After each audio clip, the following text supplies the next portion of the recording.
subscribe.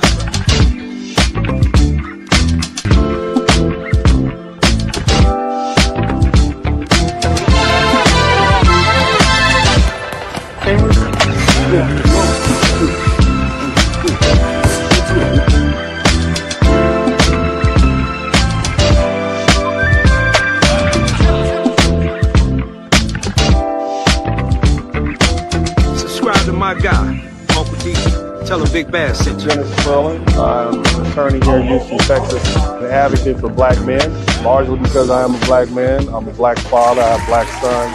Hey man, I do what I do.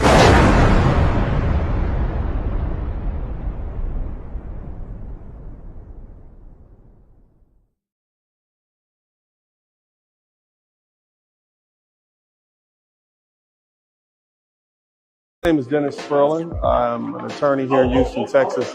My mandate is to be an advocate for black men, largely because I am a black man. I'm a black father, I have black sons, and I want to make sure that the issues confronting black men are defended, protected, enunciated, spoke upon by black men who have a vested interest in the black community.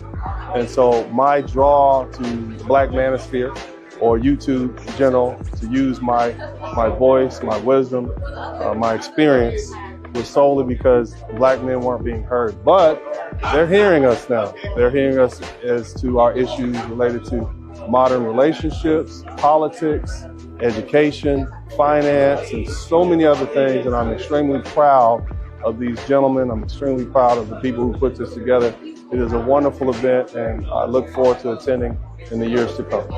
Hey man. I say, here's my $250,000. I want this to air there.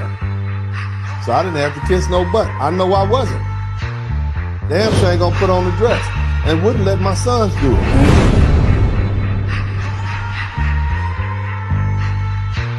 If we don't own it, we don't have nothing to do with it. Either we're the shot callers, because we're not gonna be in, or we're not involved. Dennis go back like 2 Chainz. He graduated law school, I graduated in the boot gang. In the courtroom, I'm Uncle Luke, man. Got me banned in America, they loot me like Lupe.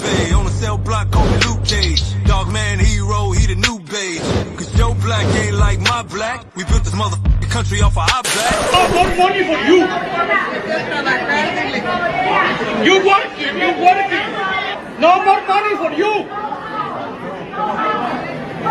It's lazy, you lazy. You lazy! Get the out of here. Shut the up. You run your mouth, we lazy, where your top at? You got ops getting paid off of our tax. Black pressure, we created hip-hop, yes sir. How you bust a bus, had to dress up.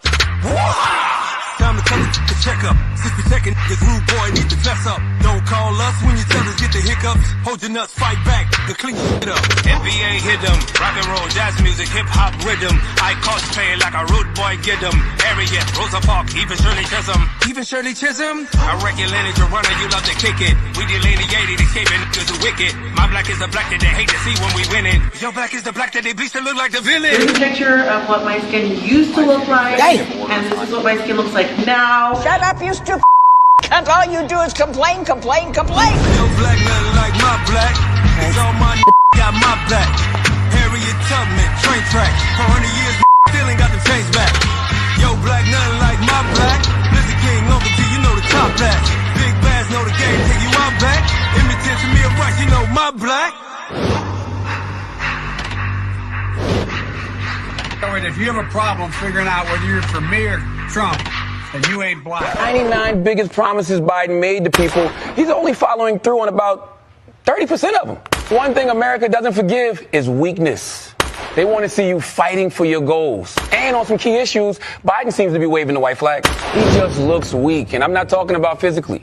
People want to see their president going to the mat to get what he wants. And it doesn't help that anytime Biden does take a strong stand on something, his staff comes out to say he didn't mean it. I'm up real early to fall for the same politics I plus it's early. You talking ain't money, you need to burn it. Voting from the couch, watching dinners and all the spurlers. You with my earnings. How many times you gotta pull the same Democratic trick? Banana in the tailpipe. Since Obama like dreaming of eggplants and bananas, please tell him get his tail right.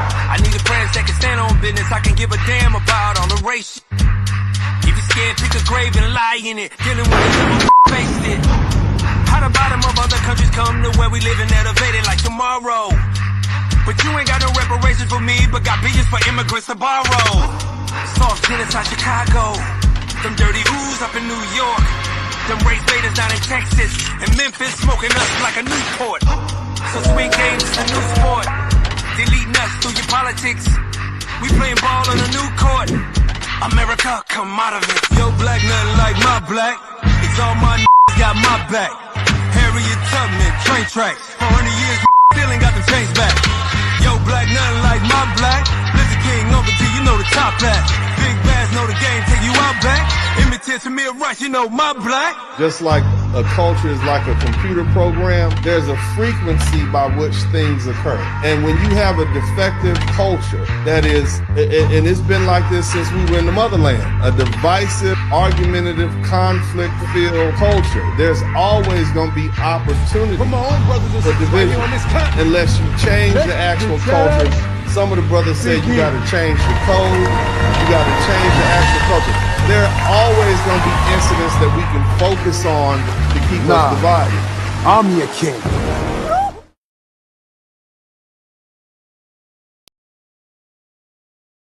What's up, what's up, what's up, beautiful people?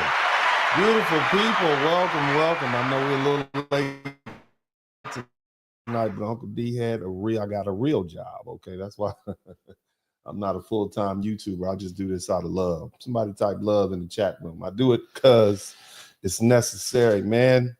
What's up to all my people, man? Late night with Uncle D, like back in the day. Where all my guys that used to hang out with me way up at 12 o'clock at night, man. We'd be up in here chopping it up, talking about military history and science and reparations and slavery and all that stuff. All my guys, man. Hit the #1 button to my old school guys who've been here for years. I see my man, Mr. 43TX. Shout out to you, Shalik Williams. Thank you so much. Join the membership. If you have not joined, I think we need like 7 more people to join the membership, and that'll get me to 200. That would be outstanding. It would be awesome if y'all could do that. My man, so we got to give my members the big shout outs, though, man. I want to give a big shout out to Pooh Man 313, all my members, man, all my guys up in here, all the ladies who have joined the membership. Got my new rose in here. I think I'm going to start having a flower every week. Charles Holman, big up to you. Just showcasing different flowers. I think it's a different touch than the handkerchief. I actually might start wearing these in court, you know, do my own thing. Call for President Anthony. Good looking out, fam. Thank you so much. Mark the Freelancer. All my folk up in here, man. Devin Townsend. Who else we got? Urban Eagle. All my membership, man. It's always good. Mr. Fourth, I think I gave you a shout out already. It's always good to have all my people up in here that's been here for years. That let me know I'm still doing what I do. You understand me? Uncle D is still in here.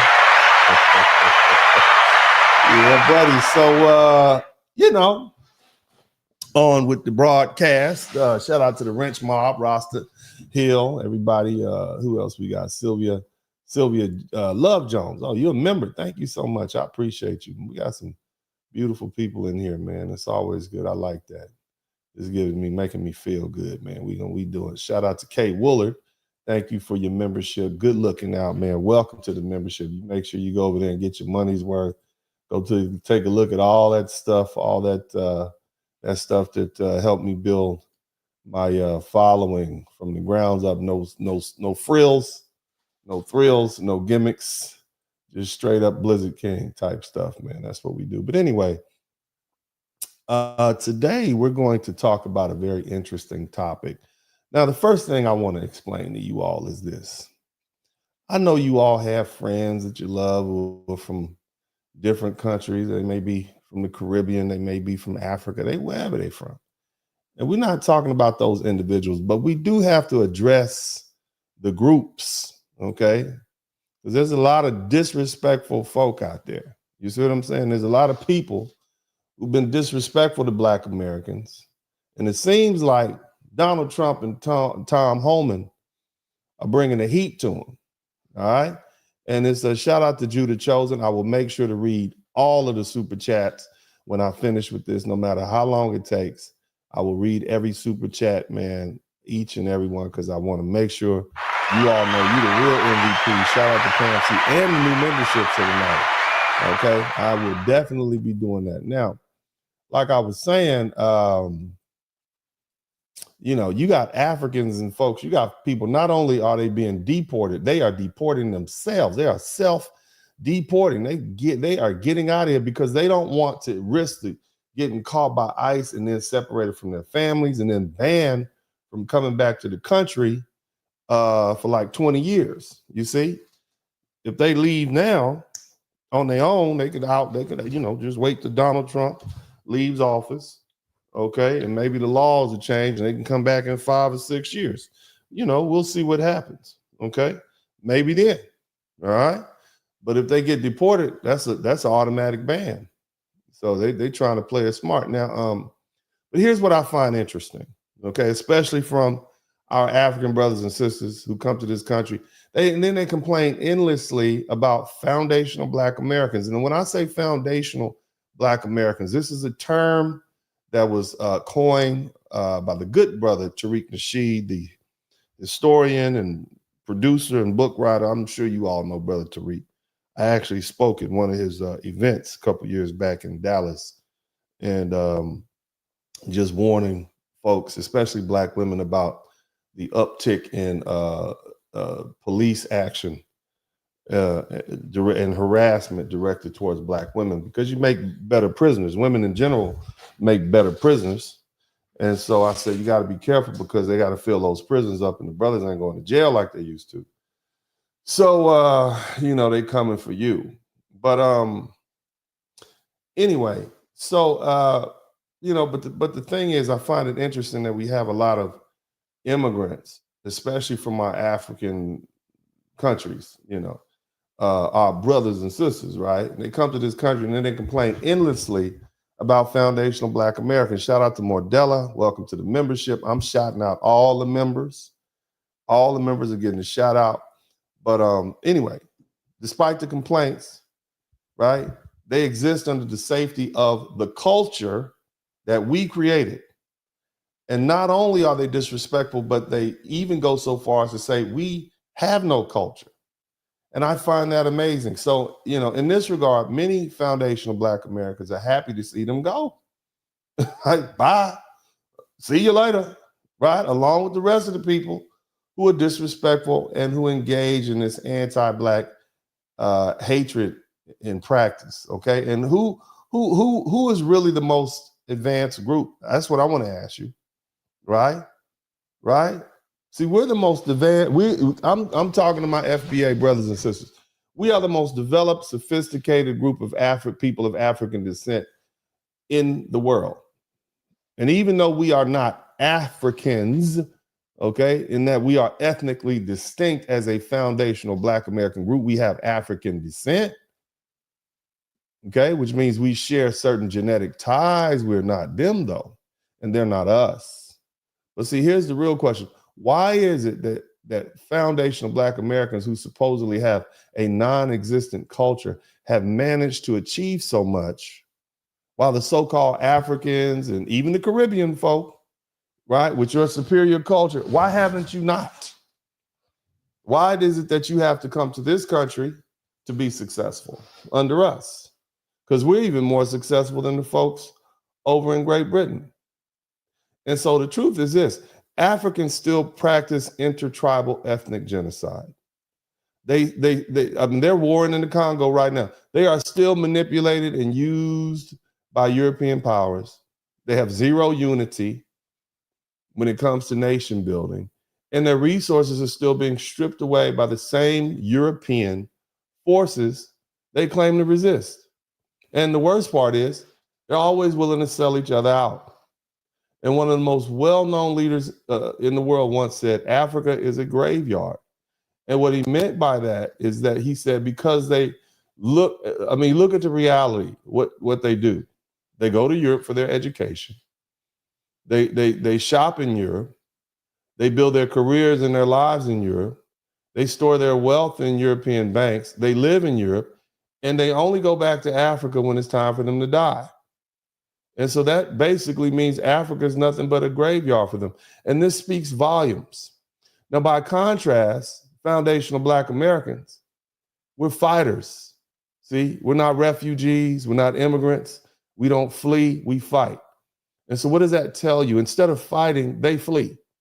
When things get tough, they abandon their nations in search of a better place. By contrast, foundational Black Americans don't flee, we fight. And it's that fundamental difference, that one innate American aspect of our culture, that's what makes us different. See, it has nothing to do with being Black, and it has everything to do with our Americanness, because Americans fight. The whole world knows that Americans will fight. And in fact, when the world needs fighters, they call us, and they expect us to fight, not just the Black ones, not just the Hispanic ones, not just the Asian ones. All Americans are expected to pick up arms and save the world whenever they need it. And again, we fight well. Now, there's a cultural disconnect, okay? And here's what we have to understand. Africans and even our Caribbean counterparts, they don't understand foundational Black American culture. They can't identify it, okay? It is far too complex for them to recognize, and they don't have the historical analysis or breakdown. They're not astute enough to perceive it or identify it without it being explicitly laid out for them. And so, my friends, in this conversation, we're going to do them a solid, and we're going to teach them something. Somebody type "learn" you in the chat room, so that this should be the last night on the planet Earth where you have Africans and Caribbeans telling us we don't have culture. But nevertheless, let's first celebrate. CNN is reporting they could be released hours after he's sworn in on Monday. CBS 8's Chris Joe live near the border in San Ysidro with the fears that many immigrants are facing right now. Chris? Scared.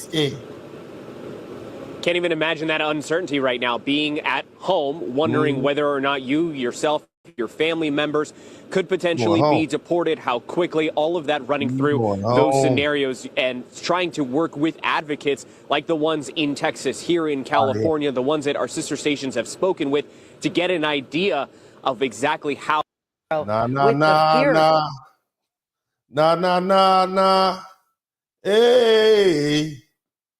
Goodbye. Stations have spoken with, to get an idea of exactly how those in the immigrant community are feeling right now. Take a listen. A lot of distrust, and also what they're worried about being separated as a family. Know what agencies are available to assist you in the event that you get detained. Get on up out of here.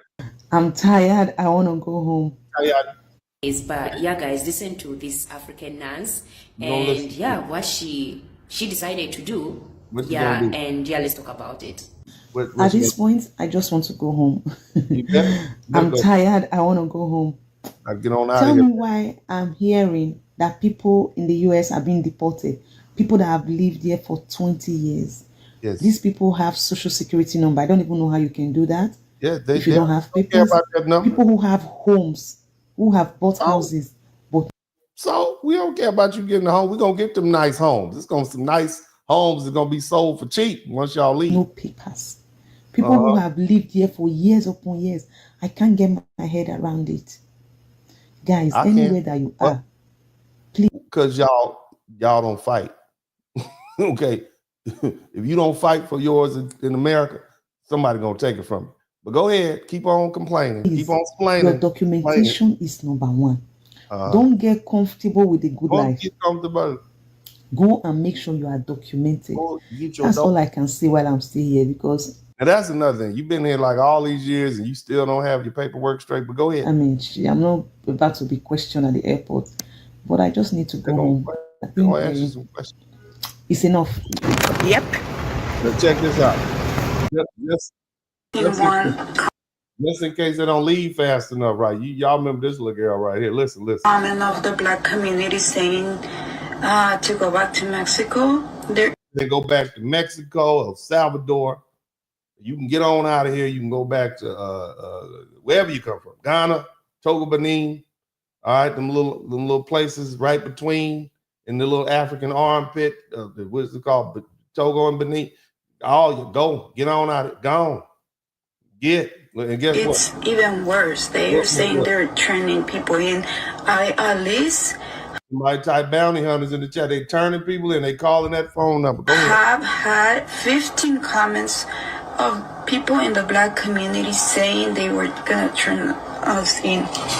It's not just you, baby. It's not just you. We getting everybody. We out. Y'all not. Y'all mean to us. Y'all say mean things to us. That's why you got to go. Go ahead. I'm deporting myself before I get deported. I'm going home. I'm going home. I'm going home. You should have been gone home. You should have been on went home. Go ahead. Guys, please, please, please, please, please, wish me luck. I don't have to wait to be deported. I will use my 2 legs. You don't have to wait. You have to wait till now Donald Trump is going to deport you now. That's what you're leaving. But okay, go ahead, baby. Vamos. I'm out. I deported myself. Happy now? Okay. Watch out. We'll be more than happy to help All on the plane, deport myself from America. You should have been there. those customers who have already ordered Why are you doing it now? Why are you doing it now? assistance to leave the aircraft. Please do remain seated until the aisle around you is. My darling people, good morning. Now this is supposed to be sad. We hate to see black people leave. We would hate to see black people leave, but it's not sad because y'all been mean to us. Y'all come over here, you're disrespectful. But go ahead. We need a solution to this problem. And No, we don't. This is the solution. You all are the problem. You didn't know that's what we voted for? Go ahead. I think I found the solution. Anyone that has been here for over 10 years, it's time to go. It's time to go. See, all of us. Somebody type self-deport in the chat room. Go ahead. Including me. Me too, I'm ready to go home. I'm ready to go back to Africa. If you have been in this country, or if you've even... I don't think you was ready to go back to Africa. I think you went, and now you're trying to get people to join you because you had to go, okay? But I think that's why you went. Been abroad anywhere, Sha, for more than 10 years. Because the plan is you come, you work, you make money, you go back to Africa and invest. So it's being reported that the Trump administration has might not make it back to Africa if you stay here. Guess where you're going to go? deported African and Asian migrants to Panama. Now, this is the first of its kind.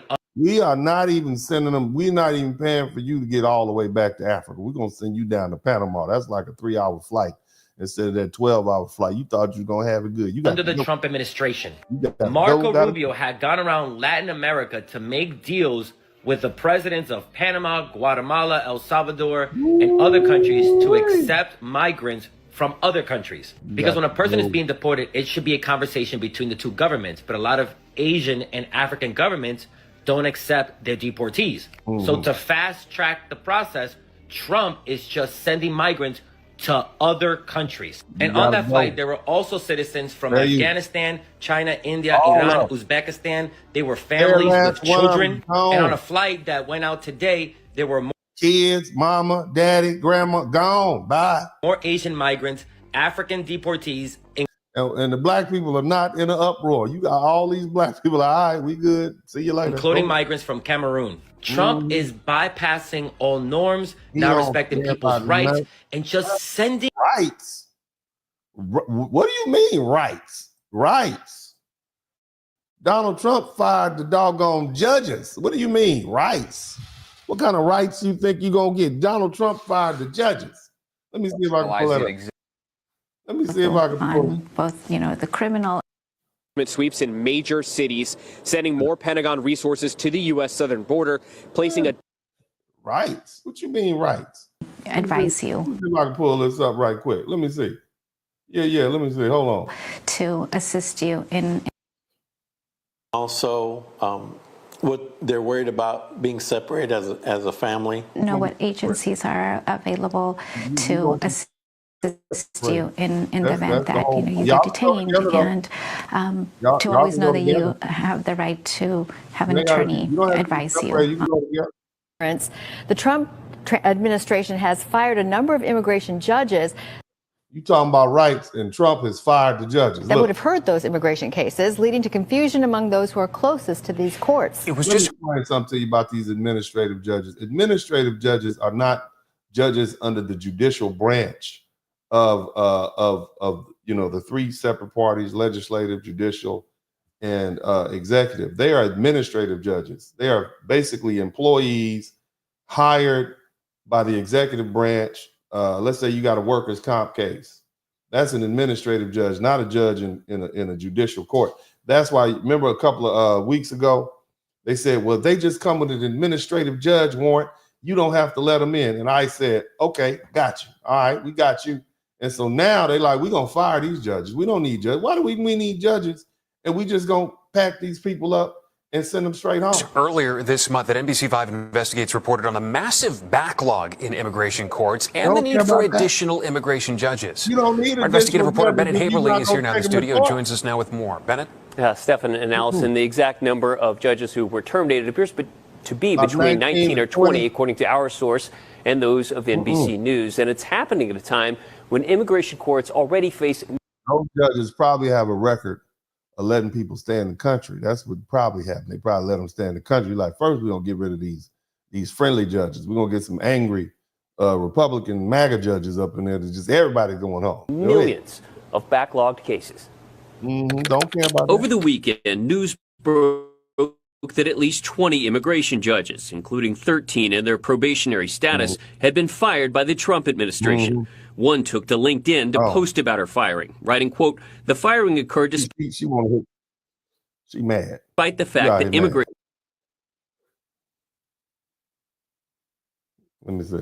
court has in the neighborhood of 3.5 million pending cases, and the Department of Justice is asking Congress for more money to hire people. She went on to write, hint, don't fire the people you already have. Earlier this month, NBC5 Investigates reported on the immigration court backlog and this 2023 Congressional Research Service study that showed the backlog of cases where immigrants are either seeking asylum or fighting deportation is so immense that adding another 300 judges wouldn't clear it for 10 years. See, these folk don't understand how real America works. They're getting a dose of real America. Okay, real America means we're going to change the law when we need to. Matter of fact, we'll fight wars against each other, all right, to avoid paying debt and do what we have to do. This is real America. These folks, listen to these folks complain. They need to. In fact, the same study pointed out that it would take an additional 700 judges, more than 1,300 in total, to clear the backlog by 2032. It's hard to put it into perspective when you really think about it, because essentially... It's hard for him to put it in perspective because he does not understand how real America works. Real America says you don't get any rights, okay? Real America says you broke the law to come here, and now you want us to abide by the law to send you home. And Trump said, no, executive order. You see, that's what's happening. I'm gonna fire these people, and we're not gonna take them to court. We're gonna round them up, put them on a bus, and send them to Panama. That's what happened. Go ahead. It's charging each immigration judge with 4,000 or 5,000 cases. Yeah, you overvalue yourself, sir. You're not a judge. You work for the executive branch. You're an administrator. Okay, you're a paper pusher that they let you call you a judge, but you're not a real judge. That's why when you sign a warrant and the people go out, ICE goes out to try to serve that warrant, they say, is this from a real judge? Or is this from an administrative judge in immigration court? They don't even respect you, okay? You all have been putting out deportation orders and nobody is listening, all right? They specifically said, if this is not from a federal judge, I hear these immigration lawyers, if it's not from a federal judge, then you don't have to open the door. And this is what you get now. The whole federal judge has been fired. Now, what you gonna do now? Real America. Just a huge docket when you compare that. Huge docket. The docket is gonna disappear. The paperwork is gonna be lost, sir. And the docket, the whole you need to come on back here and start practicing law like the rest of us, Lord. Let go of the little fake judge job. Come on back down off the bench. Come on back down and get you some little traffic ticket cases and build your practice back up. That's what you need to do. You're not a judge anymore, sir.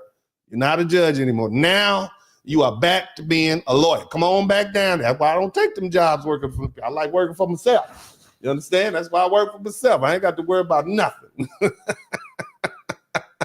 Oh man, been in a wreck, I'll get you a check. I ain't got to wait for somebody. I get my own money. But go ahead, little sir, his little confused self. He said, I don't understand why.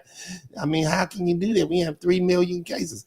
If you got 3 million cases on your docket, that means y'all hadn't been doing y'all doggone job in the first damn place. How do you have 3 million cases, sir? 3 million? Not 100,000, 3 million. No, y'all been playing. And now it's like, oh, get them up out of here. Go ahead, sir. Go ahead. Retired immigration judge James Fujimoto says immigration courts have historically been underfunded.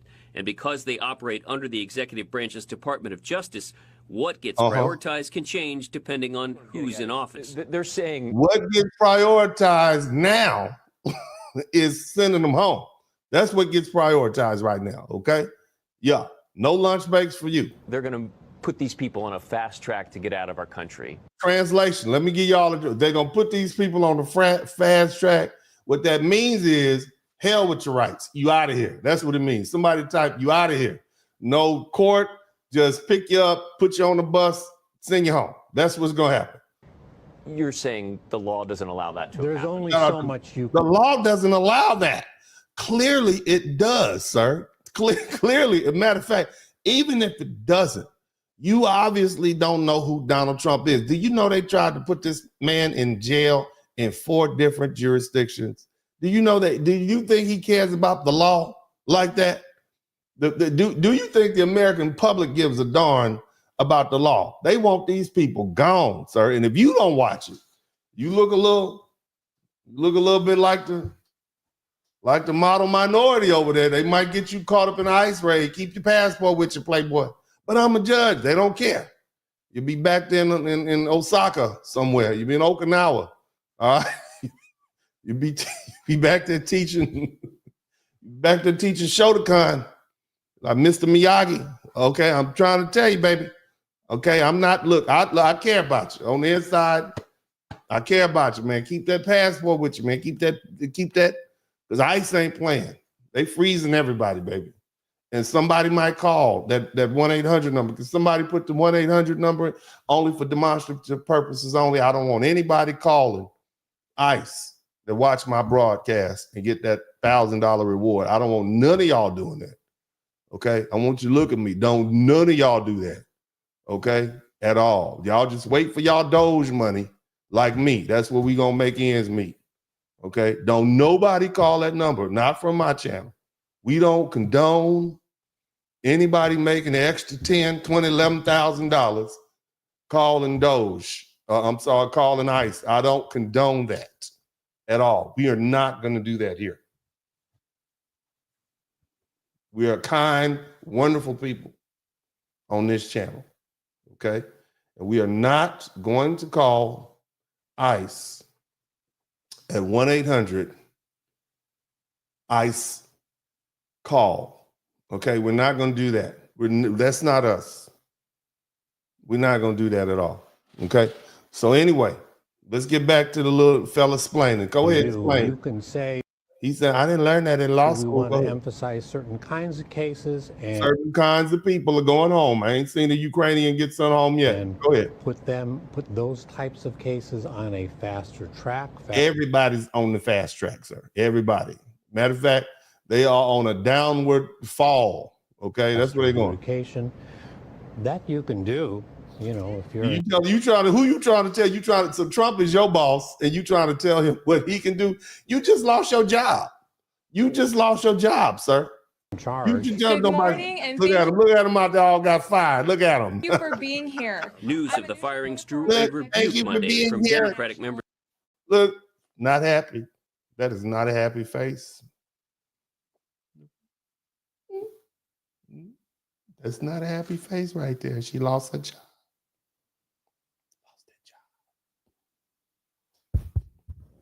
Sad face. Of Congress, including Illinois Representative Chuy Garcia. This is the wrong way to go. We need. How you gonna tell him it's the wrong way to go? How you gonna tell the president what you mean is the wrong way to go? Need more. Look at all them sad faces back there. Look at all of y'all. What was all that energy y'all had when we gonna keep all the people in Chicago? We are not gonna put our immigrants out. Everybody has rights. Somebody type due process in the chat room. Obviously not. Obviously, you have not read the administrative code. My first trial was an administrative case where I defended a New Orleans police officer who had been removed from his job because he had ran hit someone while responding to a 187 unalivement call in the projects. And as I looked in that administrative code, I said, oh, my baby Jesus. I didn't learn any of this in law school. And they said, it's because it's not real court, Mr. Sperling. This is due process. This administrative code actually doesn't mean anything. I'm like, well, hot skibbity darn. So we just in here playing, sir? That's your job. I'm like, I ain't never coming back in here. I don't know what you people are doing over here. I got him off that time like that. I just didn't want to mess up my car accident case because, I had to get my money. You understand what I'm saying? So if he get suspended from his job, then the defense counsel for the insurance company say, well, he got over the administrative court, they whooped up on him. So we just gonna whoop up on him here and they'll use that information to make my case look bad. Like, hell no, we can't lose. Oh, I got to get my money now. I needs my money. But anyway, ain't got no due process in administrative court. That's administrative court. That's like your neighbor telling you gonna get in trouble. No, you not. You ain't none of my mama. You ain't my daddy. You can't tell me what to do. That's basically what y'all saying. And Trump said, y'all out of here. That's what's going on. Immigration judges, not less. You are less, sir. You're less. That's what happened. Now let's go back to this plane over here. People who have made their life in the U.S. to another country. This practice is inhumane. And this practice is going to happen more often after. When they came up here, it was inhumane. They walked up here and walked in for days and weeks and months. We didn't ask them to come up here. They could have stayed in their house where they was at. That's what they should have did. And you complaining because they came over here and they expect all these rights. What you mean? You don't get no rights coming over here. You going home. You getting that Tom Homan. Shoot, I heard they about to start. You going to Gitmo, all right? That's where you Marco going. Rubio made so many deals for Latin American countries to take in migrants. So the U.S. is officially deporting people to countries they don't have citizenship in, They don't have citizenship in the United States of America. So why would we care if we send them to they don't care if they go to a country that don't have citizenship in. So why would they care if they go to another country where they don't have citizenship in? They better learn to speak Spanish, ma'am. Don't know anyone in, don't have legal status in, and they're putting them in one of the most dangerous areas in that country. Chicago's dangerous. They didn't mind being in Chicago. That's a dangerous area. Shout out to the South Side. Go ahead. And mainstream media is making this seem like this isn't at minimum legally questionable with both U.S. Because it's not questionable at all. That's why. Okay, they doing it. You don't have any right. Thank you, sir. Appreciate that. You good. You out of here. Let's go back to with all this explaining. Go ahead. Because their original countries won't take them back. I don't really have a ton of confidence in that. And the flights are funded by the United States to get them back home eventually. Allegedly. And if you remember, El Salvador and Guatemala have already agreed to accept migrant deportees. Oh, man. You don't want to go to El Salvador. Boy, you're going to be in CCOT. Somebody say Bukele in the chat room. From the United States who are not from El Salvador or Guatemala. Another military flight is scheduled to Panama on Thursday, tomorrow, and that will be... Man, they're not from America either. Why would they care if they don't have citizenship in the country they get deported to? And they're not a citizen here.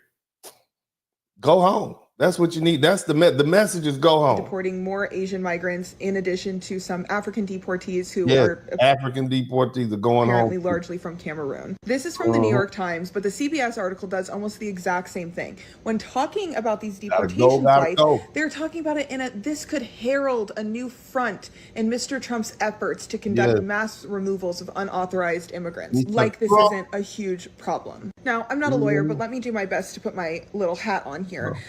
This is incredibly, at minimum, questionable. One is the principle of non-refoulement, which under international... questionable, that means we don't have a question either way.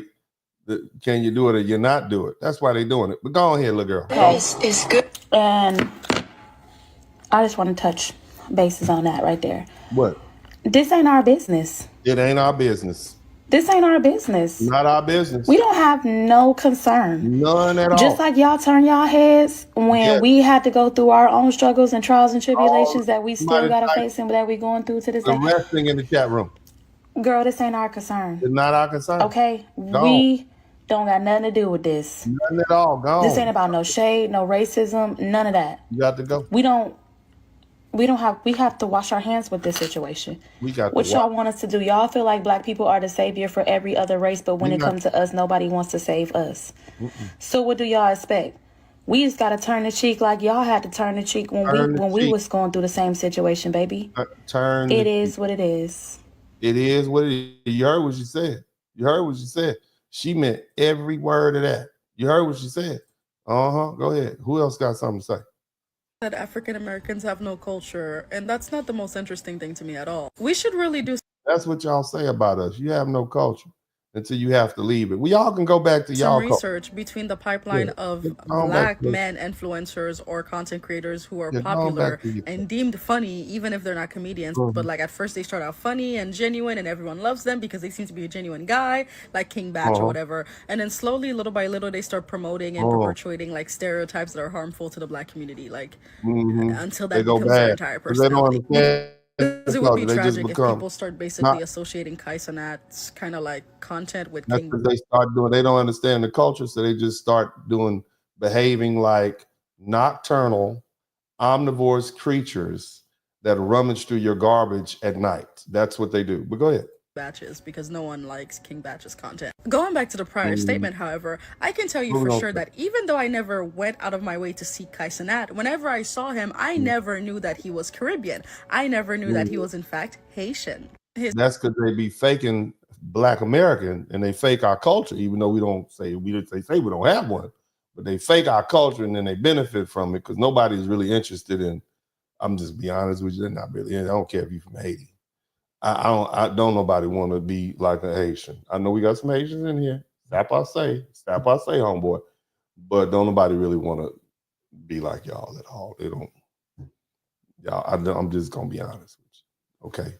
They want to be like foundational Black Americans, but they don't really want to be like y'all. But go ahead. His father being Haitian and his mother being from Trinidad. Out of all the times I've seen Kaisanat on my For You page, he's a hating Trinity. But go ahead. I have never once seen him promote Haitian culture as something he's directly part of. I've always seen him dibble dabble in other people's cultures, and when I saw him talk about Haitian culture, I would assume that he was not Haitian himself. Because everything he seems to know about certain cultures is very limited and probably on a surface level. And while we can blame the parents or whatever, he's a grown man with money and resources. He can learn if he wanted to. So that being said, and ignorant as a block of rocks. Go ahead. For a guy who dibble dabbles in other people's culture and seems to be disconnected from his own two Caribbean cultures, he seems to have a lot of opinions about a culture that he consistently takes advantage of every day. And when we're talking about every day, they always taking advantage of our culture, trying to be us and ain't. African American culture. What do you think we're talking about? We're talking about everything, right? Look at the clothes he wears. Look at how he talks. Look at his hair. Look at the people he's invited on his stream. You say African Americans have no culture, yet your styles come from them. You say African Americans have no culture, yet your favorite artists and musicians are African American. Your favorite genres of music was probably started by a Black man in America, an African American. And while I'm not African American, so this is not going to hit me nearly as hard as it hits them, because they constantly have to deal with these anti-Black remarks from other people, including other Black people like Kaisanat. I'm just going to say that I'm not going to let the nigga that knows nothing about his culture define what other cultures are. You want to scream and shout that African Americans have no culture? What's Haitian culture? What's Trinidadian culture? Like, you don't know anything about your culture either, nigga. You don't have the bandwidth to have this conversation.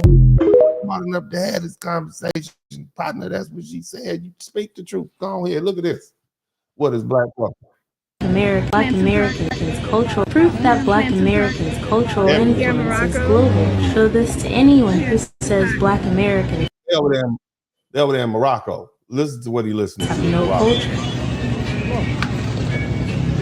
What's your Black Americans on the World Cup? Man over there throwing up gang signs in Morocco, listening to Tupac. Right? What's that? You playing Tupac? What's that? Proof that Black Americans' cultural influence is global. Show this to anyone who says Black Americans have no culture. You can't find our culture, but we everywhere. What's your Black Americans on the World Cup? Go ahead. Yeah, go on with that. One day I had a conversation with one of my African partners, right? And he told me, you know why African people look down on Black people? I said, why? He said, because y'all they protecting. But go ahead. Go ahead. Y'all don't know who y'all. We ignorant. Y'all okay. We are ignorant. We're ignorant, and we live We are the most sophisticated group of Africans on the planet, yet we're ignorant. But go ahead. Y'all really are. Y'all go by false labels. Y'all think y'all are African, but y'all don't know what Africa looks like. We don't need to know what Africa looks like. We don't need to know what Africa looks like, baby. We are Americans at this point. You letting them compare you. It's been half a millennia. You understand me? But go ahead. Us, when we're not the same, we're from two different areas. So that made me think we're from two different areas. Then I did my research. Let me let nephew. As a whole is. Here goes somebody who has been African. Shout out to nephew Austin Holloman. Y'all remember Austin? Austin is traveling every damn way. I don't know how he does it, but he is getting around. I mean, he probably got more stamps in his passport than a 1983 food stamp book. You ever had one of them? You ever try to sell that food stamp book back in the 80s and you got to get 2 for 1? They got $200 in food stamps. You got to give them 100. And, if it was a crackhead, you can get it for less. You understand what I'm talking about? I don't want to bring that up. But the crackhead price is a little less. You might be able to get 200 food stamps for like $50. You understand me? But I don't want to talk about that. But let's listen to the brother talk about it because he got stamps in his passport. And he going to tell you his impression of Africa. And he been around. The man needs to write a book. Nephew, shout out. Far underdeveloped, but it costs way more than being here. Like you would be shitting in the ground. They won't even. What? I'm sorry. Let me play that. What did he say you have to do in Africa? Oh, let me. I mean, West Africa as a whole is like far underdeveloped, but it costs way more than being here. Like you would be shitting in the ground. Oh no. Did he say what I said that I thought he said? This is the going home. Y'all want us to do what? You would be shitting in the ground. Hold on a minute. Hold on a minute, Austin. They trying to get us to go home, and I'm not really feeling that. I got to squat all the way down. I could stay here at the house, go in the backyard. Me and Buddy could go out back, and I don't need to go to Africa to do that, sir. What I don't know. Did y'all hear that? Was that clear? Was that like you would be shitting in the ground? It won't even be a toilet, and you'll be paying the same price as I pay right now. I'm not even fucking exaggerating. No, it's language. But I'm saying, so you telling us this is West Africa? He's distinguishing West Africa from East Africa, but this is the superior culture. This is y'all's superior culture. You want us to go back to? All right, okay. Let's let the brother finish. There was a 1-bedroom apartment in Ghana for $1,500. I paid $1,100 in fucking Dallas. No. So y'all, I got to pay $1,500 a month to poop in the ground. I mean, do I have to dig my own hole? Do I have to dig my own hole? I mean, do y'all provide like digging utensils or something like that? I'm just saying, I want to hear about this superior culture because, I'm just saying, we don't have a culture, but we got toilets. That's for sure. We got commodes. We might have toilets. I mean, y'all got, if that's your culture, that's your superior culture, you can keep that. Okay, because I mean, what do y'all do for toilet paper? I'm trying to think, do y'all bring the toilet paper out there? I mean, what do you do? This is the superior culture that you have the nerve to look down on black people and y'all still over there pooping in the ground. That's what you're telling me. I mean, okay, I see why y'all don't want to go back. Go ahead, Austin. Tell them. No, I'm not even making this up. You ain't making it up. $1,500 right here in Killalesha. You could damn near have it. No, $1,500 is $1,500. $1,500 is $1,500, male or female. $1,500 to get you like a 4 or 5. All right, now let's go back to the other young brother because the other young brother is telling them. What did they say about us? I had a conversation with one of my African partners, right? And he told me, why African people look down on black people? I said, why y'all look down on us again? Because did you hear? Hold on a minute. What? Let's hit. Huh? What? Hold on. I need to hear this one more time. They look down on the black ground. people. They won't even be a toilet. They look down on black people in America, but like you would be shitting in the ground. They won't even be a toilet, and you'll be okay. And let's okay. So go ahead. Let's try. He said because y'all are ignorant. We ignorant. Y'all don't know who y'all really are. I know that I want to go use the toilet. I know that. I know that I want to use the restroom, and I want some tissue. Sometimes when I go in the public, I line the toilet with some tissue paper. I would take the time to line the toilet. You see what I'm saying? Because but gosh, I don't know about that, sir. I don't know about all that. I don't know if that's superior. That don't really sound like superior to me. Okay, that not at all. I don't know what y'all would consider superior. But go ahead. Let's see what else somebody got to say. Person again, a black British person opens their mouth and shows again how uneducated they are.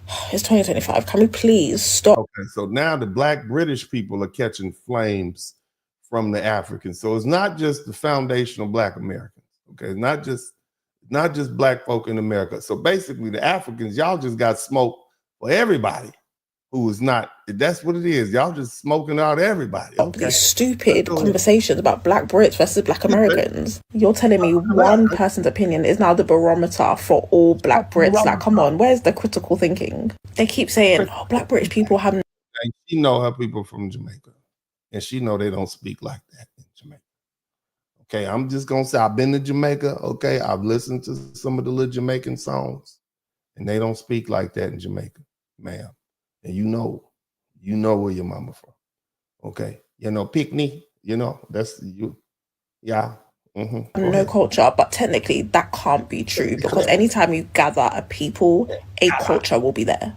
Churches have cultures, schools have cultures, political parties have cultures. Why? Because it's a gathering of people. So therefore I command thou to cometh up the side of the hill as I rush down, and do not tarry as we proceed forth into destiny.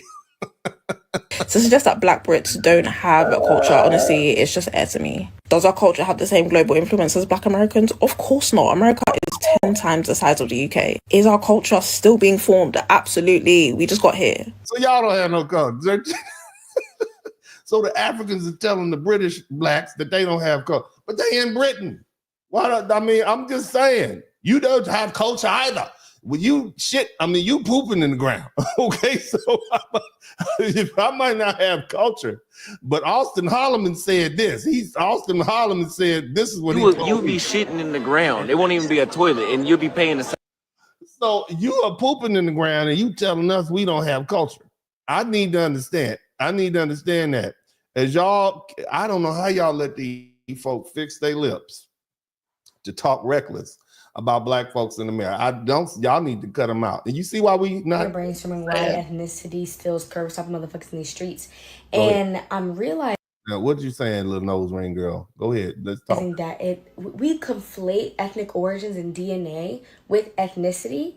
And as a black American, I want y'all to understand she's using these big words. Conflate means mix together. Okay? Conflate. Mixed together. Go ahead, baby. Go ahead. I'm interpreting for her. I know we have some people who are challenged a little bit. You're not quite erudited as you need to be, but I'm gonna fix it for you. Come on, go ahead. I can't do that. I cannot synonymize my ethnicity and my ethnic. Now, is synonymize a word?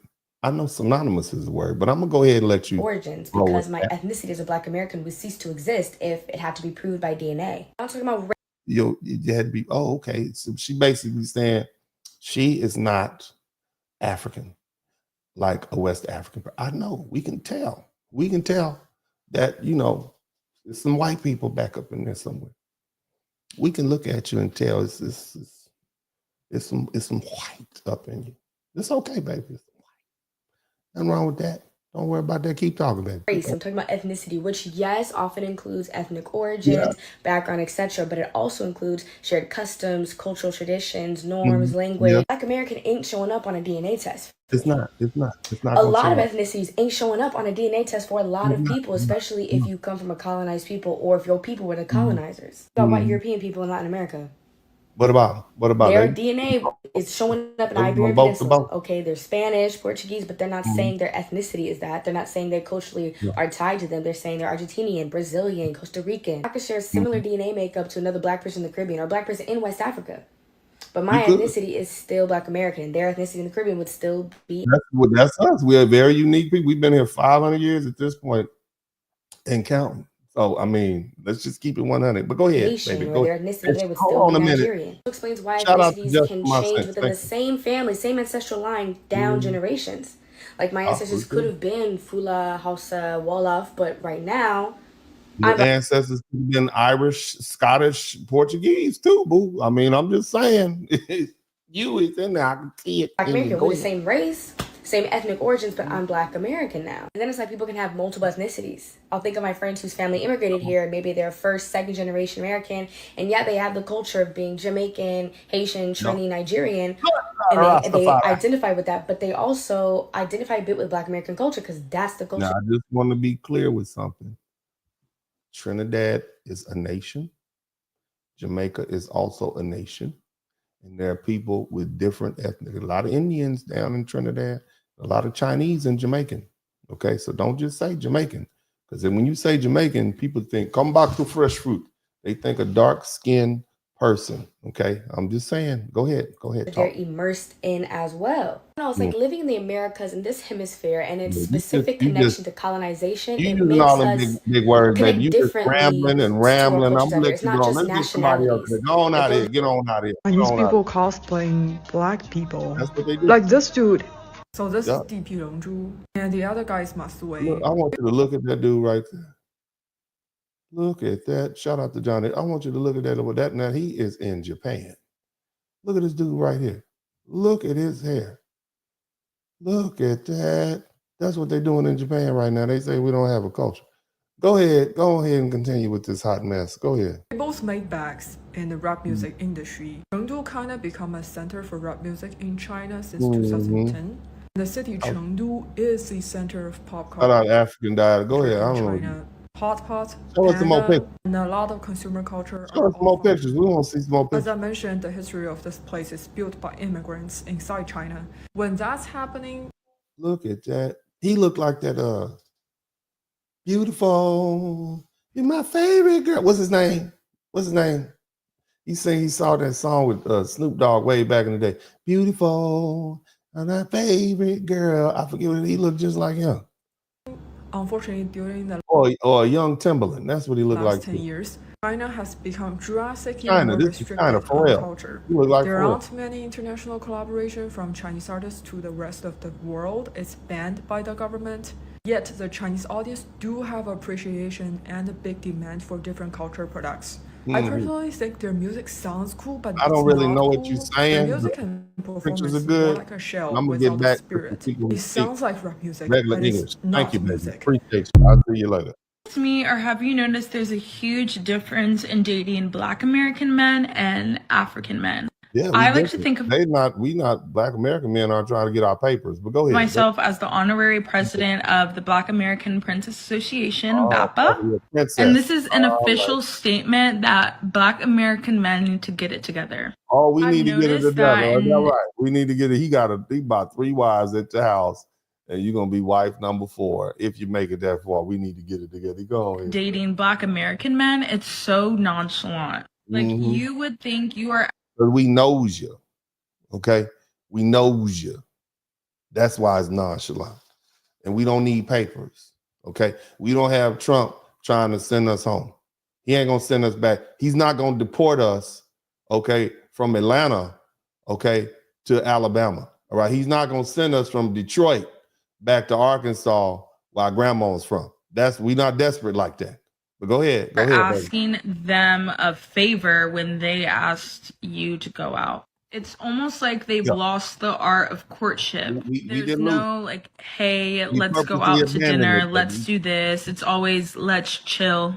Or it's some $40 and some chicken wings. That's why. That's where we at. $40 and some chicken wings. Go ahead. Sometimes they'll even have the nerve to ask you for something before you've even gone out. Because these kings know their value. These kings, shout out to all the kings. These kings know their value. Go ahead. All this complaining. Go ahead. Always let's chill. Or sometimes they'll even have the nerve. But your forehead, you look like, there's some brothers, some African brothers out there. Y'all kids gonna look just like y'all. You got that forehead. Okay. You got that. I got a low forehead. You got that 8 head going on. It might be a 12 and a half head, but go ahead, baby. To ask you for something. You are pretty, but before you've even gone out. Whereas dating African men, They will literally try to give you the world before you go out. That's because they over here trying to get their papers. They trying to get they trying to get it in. You know what I'm saying, baby? You got to peep the game out. They still men. They want to do something strange with some change. You know what I'm saying? They want to hit it and quit it. Don't be around here playing like you don't trying to get people to get gassed up. Y'all need to compete for us. That's what you need to. They're not gonna do it. We black men, foundation of black American men do not feel threatened by Africans or anybody from any other country, you know, dating you beautiful ebony queens. Not at all. But go ahead. Date with them. And they may have ulterior motives. I understand that. They may have ulterior. You sure? May.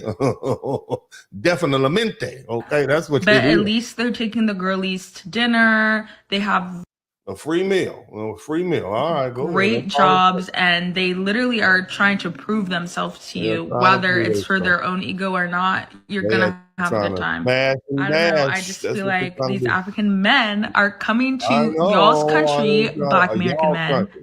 Not your country. You're not in the country no more. Y'all's country. And taking your jobs and stealing your women. Like, if you guys really love black queens as much as you say you do, you're gonna have to step it up because y'all are losing on your own. We don't consider African American culture, because I feel like that's a thing that people always talk about. Black people don't have no culture. African American people don't have no culture, but you guys do have a culture. It's American culture. Yes, it's everywhere. Black culture is the most stolen culture in the world. Facts. Okay. You can see it. You can see it across the board. Kim Kardashian got a whole brand built around. She got a whole bunch of little half black kids that she gonna be pimping out for about the next 40 years. Okay, she gonna use it. That's what she gonna do. She did what she did. Black culture. Let's be honest. The only reason why Twitter is a successful platform, or Instagram, or any of these social media Black platforms, Twitter. they're all driven by black culture. So Black what culture is that? What is that? Like, what does that look like? I'm just American curious. pop culture. I'm trying to tell you, that's what I'm trying to get at. And I can get through all this. I got to lay this foundation. Okay, I'm gonna get through it. All right, but we're gonna explain. See, I don't hear anybody with any level of intelligence talking about it. Okay, because a lot of these people learn their stuff from they didn't actually study. All right, somebody typed Dr. Amos Wilson in the chat room. Okay, Dr. Amos Wilson. He talked about the culture is a collective expression of people's identity, and he pointed out some markers. Okay, the language, communication, courtesies, rituals, roles, customs, relationships, practices, expected behaviors, values, thoughts. Man, that's what he talked about. Y'all not speaking, y'all just some people on the internet talking. But go ahead, I'm gonna break it down after a while. Go ahead. Let's look at Burna Boy, for example. When is there any time? Shake the table. When is there any Burna Boy? Let me tell you, I don't even know. I've heard the name before. He has some. Shout out to Penny Ford. Always good to see Penny Ford up in there. I appreciate you. Burna Boy. That sounds like a rap name too. Ain't y'all just out there turking our stuff? That's all right. This is Burna Boy, apparently. Go, let's see what he got. To find out, right? With all this like knowledge that in the game that you're spitting right now. Let's see. Oh, that ain't it. I'm gonna find it, but let's let these other folk finish real quick, and I'll find Burna Africa Boy. to wear Timberlands. That's New Speak York. on it, because that's been a big topic online. Yes. He dressed like he's from where? East Side, New York. Exactly. Funny, and it's funny about Burna Boy, and hey, I love Burna Boy's music. I've been to a lot of concerts. Yeah, let's go. That Black Americans have. Where your dashiki at, sir? Where's your culture? If you can that's all I need. If somebody can just show me that part. Where's the part where I said. You wearing our culture, dog. You wearing our culture. That Black Americans have no culture. If you can that's all I need. If somebody can just show me that part. I mean, he's like a early 2000s rapper. I mean, he'll fit right in with Master P and them boys straight out the Calio projects right now. He'll fit right. He'll fit right in, and he don't know, sir. Burna Boy. Then it'll all be put to bed. Do you understand? But at the end of the day, it's like people who be jealous of you. Who want, as I said, if I don't make something relevant, then it's not relevant. As far as I'm concerned. So it's like, there's nothing I said that Malcolm X didn't say. Why don't you quote like somebody on your side? Why you quoting Malcolm X hold on a minute. Let's finish this up. There's nothing I said that the Honorable Louis Farrakhan didn't say. Both were students of the foundational Black American black man, the Honorable Elijah Muhammad. Okay, a man with a 6th grade education from Georgia. Okay, who spoke like this. Okay, but nevertheless, but you don't know anything. You're not biting our culture, but everything you say is from. What I mean, they ain't got no Africans over there, no black people over on that side of the Atlantic that you can just throw out there like that. Why you using an icon? Go ahead.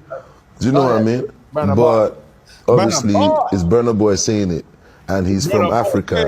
Let me get you up out of here. The thing is, Burna Boy has slandered black culture, but at the same time, you are mixing all your songs over R&B Black American music. Yeah. So it goes to show you that black culture is still a very prevalent thing. Black culture is not just the story of what black culture is in the South, because that looks totally different in East Harlem or New York. That's a total different black experience, but all of that is still in itself blackness. So I gotta remind you, Africa. This is the superior culture, though. This is the you would be shitting in the ground. It won't even be a toilet, and you'll be paying the same price as I pay right now. I'm not even.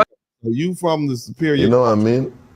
It's like, and it fits the agenda I'm just trying to get this little group or whatever. You understand? Right? It's like, all that's beneath me. You grew up, and this is what you was doing. You'll be paying the same price as I pay right now. I'm not even fucking What are they doing over there, Austin, young nephew? Like you would be shitting in the ground. It won't even be a toilet, and you'll be paying the same price as I pay right now. I'm not even fucking exaggerating. Yeah. So I'm just saying that's the superior culture that we supposed to look up to and idolize and everything, and all that. And they happy to go home. We got this inferior culture, Black Americans. It's just amazing, and they're so bold, and and they come over here and talk so crazy to us like that. I am utterly shocked. But let's go ahead and go. Powerful point about like Black culture kind of being like tribes, like depending on where you are, the South, where you're from. No, it's not like tribes. We all know each other. You can be from Georgia, New York, and we speak the same language. We have the same understanding. We have the same cultural background. That tribe stuff, that's what Africans do. We don't do that. Go ahead, everybody know, Southern hospitality. Yes. New York, grind. You get that same Southern hospitality in Oakland. If you go to the right household, you can get the same Southern hospitality in Phoenix, Arizona, Los Angeles, California. I know some people right now in Watts, California, that can give you that same culture, because a lot of us migrated out. But go ahead. Rude. Yes, I don't know about rude. Just real, man. Real rude. Anybody? I don't trust nobody. Real rude. No good morning. No how are you? A lot of them folks are from the Caribbean. That's why, and that's a big city also. So just keep that in mind. But go ahead.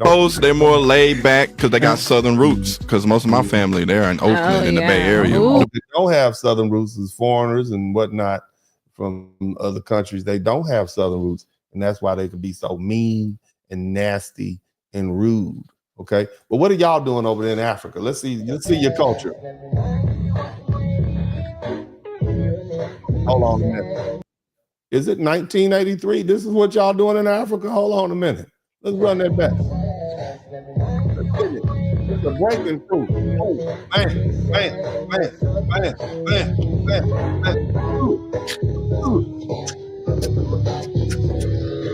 What you doing, boy? I'm just saying. That's what y'all doing. I mean, I'm just up here and just get it.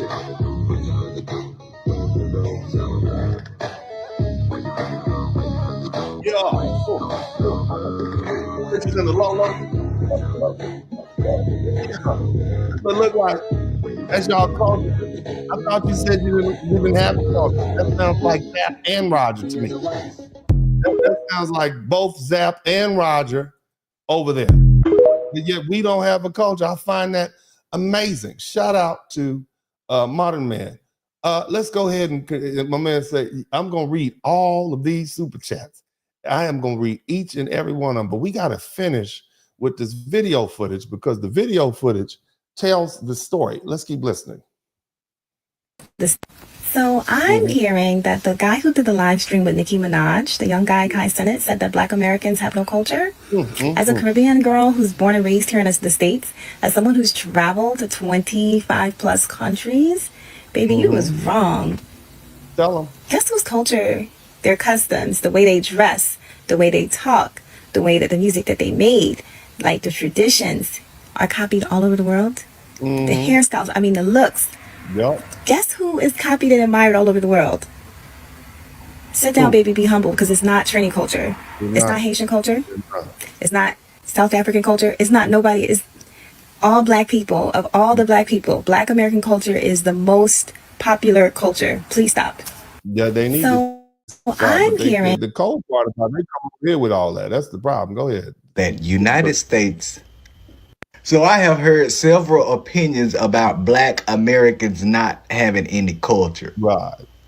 I don't know where the conversation came from and how we got here. But let's talk about it. Talk about it. I kind of understand why some people will feel like Black Americans don't have culture. Or should I say, they don't understand Black American culture. Especially and they can't identify it. If you're not from here. Because I think what people fail to realize is that United States is a very, very, very large country. It is. And what I mean by that is when people travel from country to country to get different cultural experiences, we can do that in the United States. So there's not one set of standard rules for Black American culture. Because each state with a heavily Black population will have a different experience. We gather those experiences through each state. Of course, if you're in a city that's influenced as what we call a melting pot, more than likely, you're not going to understand what Black culture is. Simply because the influence is a melting pot. But again, when you visit southern states like Atlanta, Mississippi, Louisiana, places that are heavily populated with Black Americans, you would then start to see the culture, the food, the way people dress, music, values, so on, so on, and so on. But I think instead of saying that America, instead of saying what, brother? I'm sorry, I mean to cut you off. It would be better to say that you haven't identified it yet. I think that will come off just a little bit better. Yeah, you ignorant. You don't to bring it up again, but I'm going to because I'm right. This conversation about Black Americans not having any culture is so funny.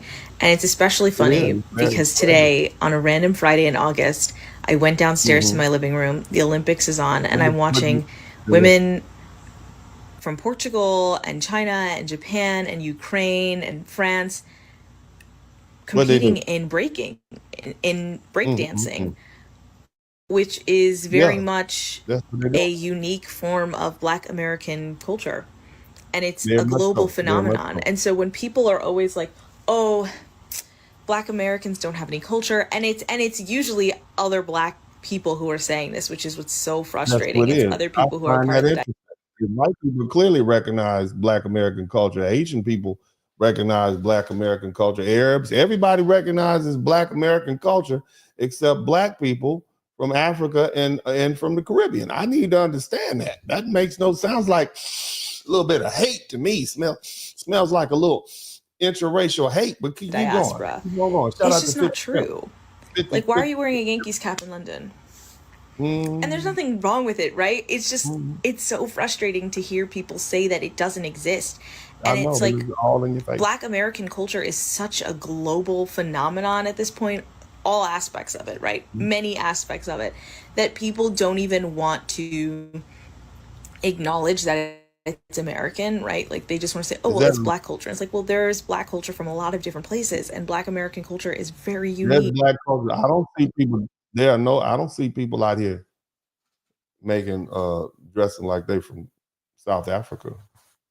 I don't see that. I see a lot of people dressing like they were born and raised in Brooklyn, using that slang and spitting that fire. I see that. Go ahead. And very important, and has such a large reach that it's unfathomable. Like, modern tap dancing, breakdancing, breaking, hip hop culture, R&B culture. Like, you guys just don't like. And that's just the music. Tell them what they don't like. It's not that you don't like Black Americans, but I just. She was about to tell what she really thinks. Y'all just don't like Black Americans. And that's what we gather. Okay. And so because we've been hearing that same message so long, number one, we're not happy to see you go. Number two, you got people like this. You gonna hurt your feelings. All of these animals from Africa crawling into my comment section like roaches. You see? I told y'all before that a lot of Black Americans are suffering from something like PTSD from being Black in America, okay? And what you can do is bring out the worst in us when you keep agitating us and talking stuff. Now look at this fella right here. My sister, as far as I know, you don't have culture that we can steal. You see that? That's their best. Now I don't think that y'all saw this. I don't know if I played it, but I'm gonna play this one more time because Austin Holloman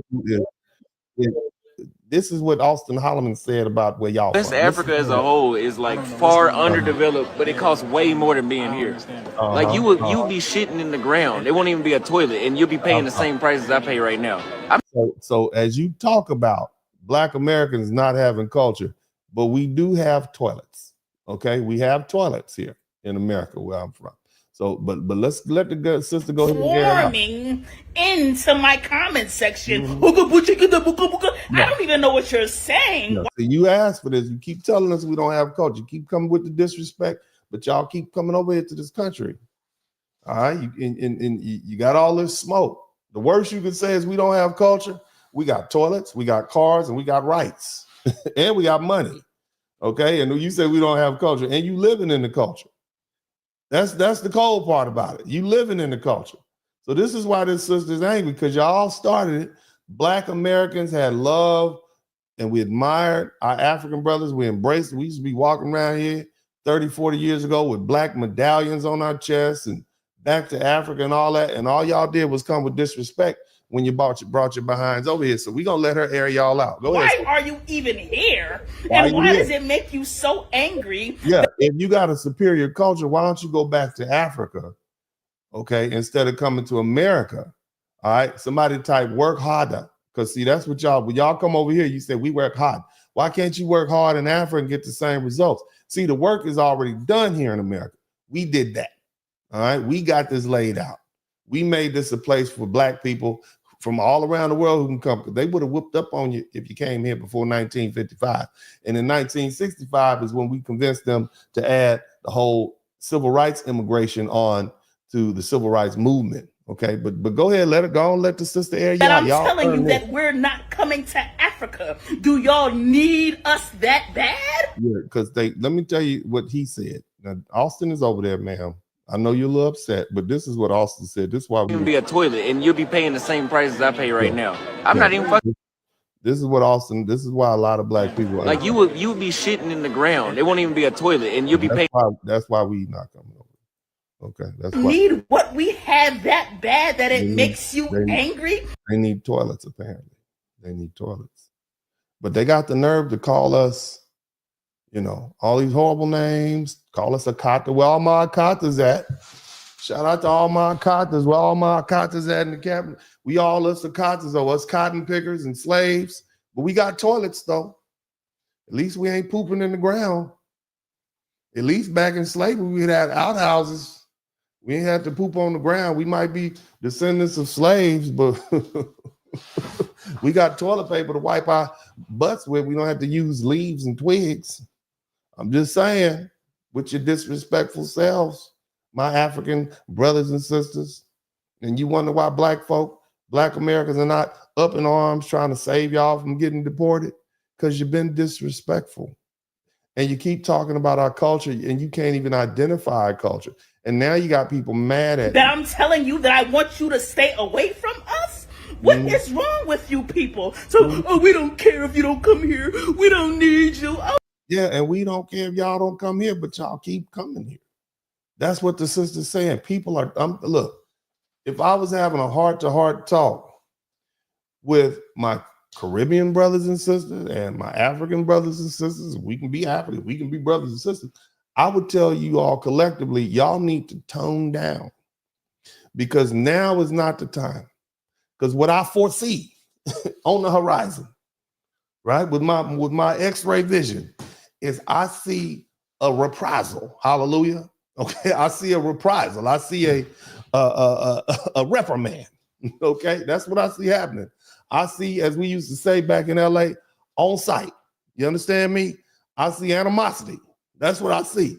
And you keep poking this bear, this big old brown black bear that ain't bothering nobody. They're just trying to pay our rent and get our Doge check from Elon Musk. That's all we trying to do. Us cicadas over here minding our business, trying to just enjoy our little lives, okay? And y'all are over there disrespectful. And apparently you're doing the same thing to the people in the UK. You come over here and you're really disrespectful, which lets me know we're not the problem, you're the problem. But see, we're not them. And the other thing you need to understand about Black folks in America is that we are Americans. And if you don't know anything about Americans, the first thing you know is we are fighters. I'll say it like that. But go ahead, sister. Shout out to Johnny here. Yes, you do need us. And you know why I know you need us? Because you people beg and borrow and bum your way to America just to come here and latch onto us like ticks. You latch onto us. Yeah, latch on to us like, I don't use it harsh language. I don't say stuff like that. I try to be, but she's obviously angry. Somebody made her really mad. Somebody is, y'all, this is what you asked for. It's been 40 years, 45 years since Africans have been coming to this country. And now we are at the point that Black Americans, we have been collectively speaking about our experiences with folks. And see, y'all was mad at Brother Tariq Nasheed because he called y'all tethers. Y'all was mad at him. But see, now you got these Black American women, they don't care if you're getting deported. And now they call you out. That's what I'm saying. Not me. Okay, I'm cool with you. I like the goose. What's it called? Goose. I eat your food. A little hot for me, but I eat it. Okay, give me a little gas. Give me a little. Y'all bathrooms be nasty in little African restaurants, but it's okay. I eat your food, baby. I like the little drinks. I love my little African friends, and I like your food. The fish is delicious, but I ain't like them. You see what I'm saying? I'm judicious. I'm gonna speak to you like you got sense. But there's some other people that talk to you like this. Steal our culture, trying to act like us and dress like us and talk like us because you don't look in the eye. Why are all look in the eye? You can see them eyes. You can't fool with everybody. Okay, y'all need to chill with all this back and forth talk. Y'all don't have any legs to stand on. And see, now you are in a situation where y'all would really need foundational Black Americans to say, hey, don't send our African brothers home. Don't send them home. We love them. But y'all was tripping, you see? And now it's like, okay, adios. Just like the Latinos. What's really annoying about being American in London is that, especially Black American, is that people will always ask you, oh, do you know where you're from? Do you know your background? Oh, Americans don't know their background. Americans don't know their backgrounds, which honestly just shows their ignorance. Because unlike here, where Britain had colonies that were in Jamaica.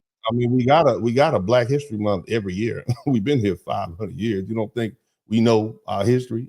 I'm just saying, you don't think we lived it? What do you mean we don't know it? I mean, but go ahead. I find that interesting though. How old is Nigeria? How old is that? Like 50, 60 years? So what were you before that? Oh, so you're not Nigerian. You're whatever you're Nigerian, but your great grandparents were. Where was they? Oh, some kind of tribe. All right. So you are the colony of a country. Didn't that country even exist as a nation? I'm just asking. It's a lot of questions. Jamaica, Barbados, St. Vincent. There weren't really slaves in mainland Britain. So of course it's easier for them to tell you where they're from because they're still coming from those countries. Costs all of the states. So when Black Americans were taken from Africa and wherever else and brought to the States 400, 300 years ago, we're not going to say, oh yeah, West Africa, 15 generations ago. We know nothing about the culture. They don't even know anything about their culture 1,500 years ago, baby. Don't let them fool you.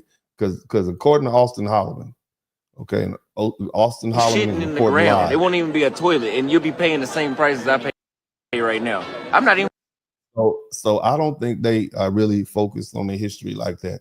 If they are over there in West Africa right now, okay, and they don't have toilets, okay, that's the way we say that, toilets. You don't even have a toilet. In here, like you would be shitting in the ground. It won't even be a toilet, and you'll be paying the same price as I pay right now. I'm not even fucking exaggerating. Yeah. So if that's what they do, I don't think they focus in The this culture. And America is the background.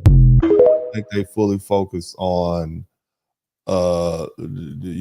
history and whatnot. They just saying stuff because they just trying to hurl disrespectful insults at you. But we gonna deal with that. We gonna deal with it. It's gonna be what it's gonna be. Friendly reminder to Black women. I already know that a big chunk of us Little are friendly already reminder. on code. To the rest of y'all who are thinking about protesting, don't do it. Don't save them. Don't save them. Let them go. Protests are going a certain way. They're like really civilized because Black people are not out there. It's a good warning. The brutality and all that stuff that we normally see, They've been we're real not chill. seeing that because we're not out there. They're We ain't waiting on out there. us to come out there so that And we they ain't can coming. enforce We martial ain't coming. law. We're not going. The African Americans Yeah, start gatekeeping yesterday. We need So I'm Jamaican, not just in the sense that my parents are Jamaican, but Tell in us the about sense the that culture, I was man. born in Jamaica. Like, here's my little injection scar thingy on my right shoulder. Mm, We all got that, right? The thing is the reason that I don't always have a Jamaican accent is because I was basically raised in America. All my formative years were in the United States of America. I'm functionally African American. I don't always claim that. He's culturally African American. He understands that the culture is different. I bet when he goes back to Jamaica, they tell him, "No, you're an American." He's culturally. He's a cultural.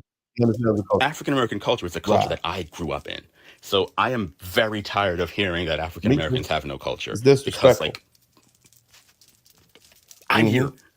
It's especially insidious because it's coming from people of African descent outside of the United States who are taking your music and your fashion and your language and then saying that stuff isn't your culture. They're stealing it. They're literally stealing it from you.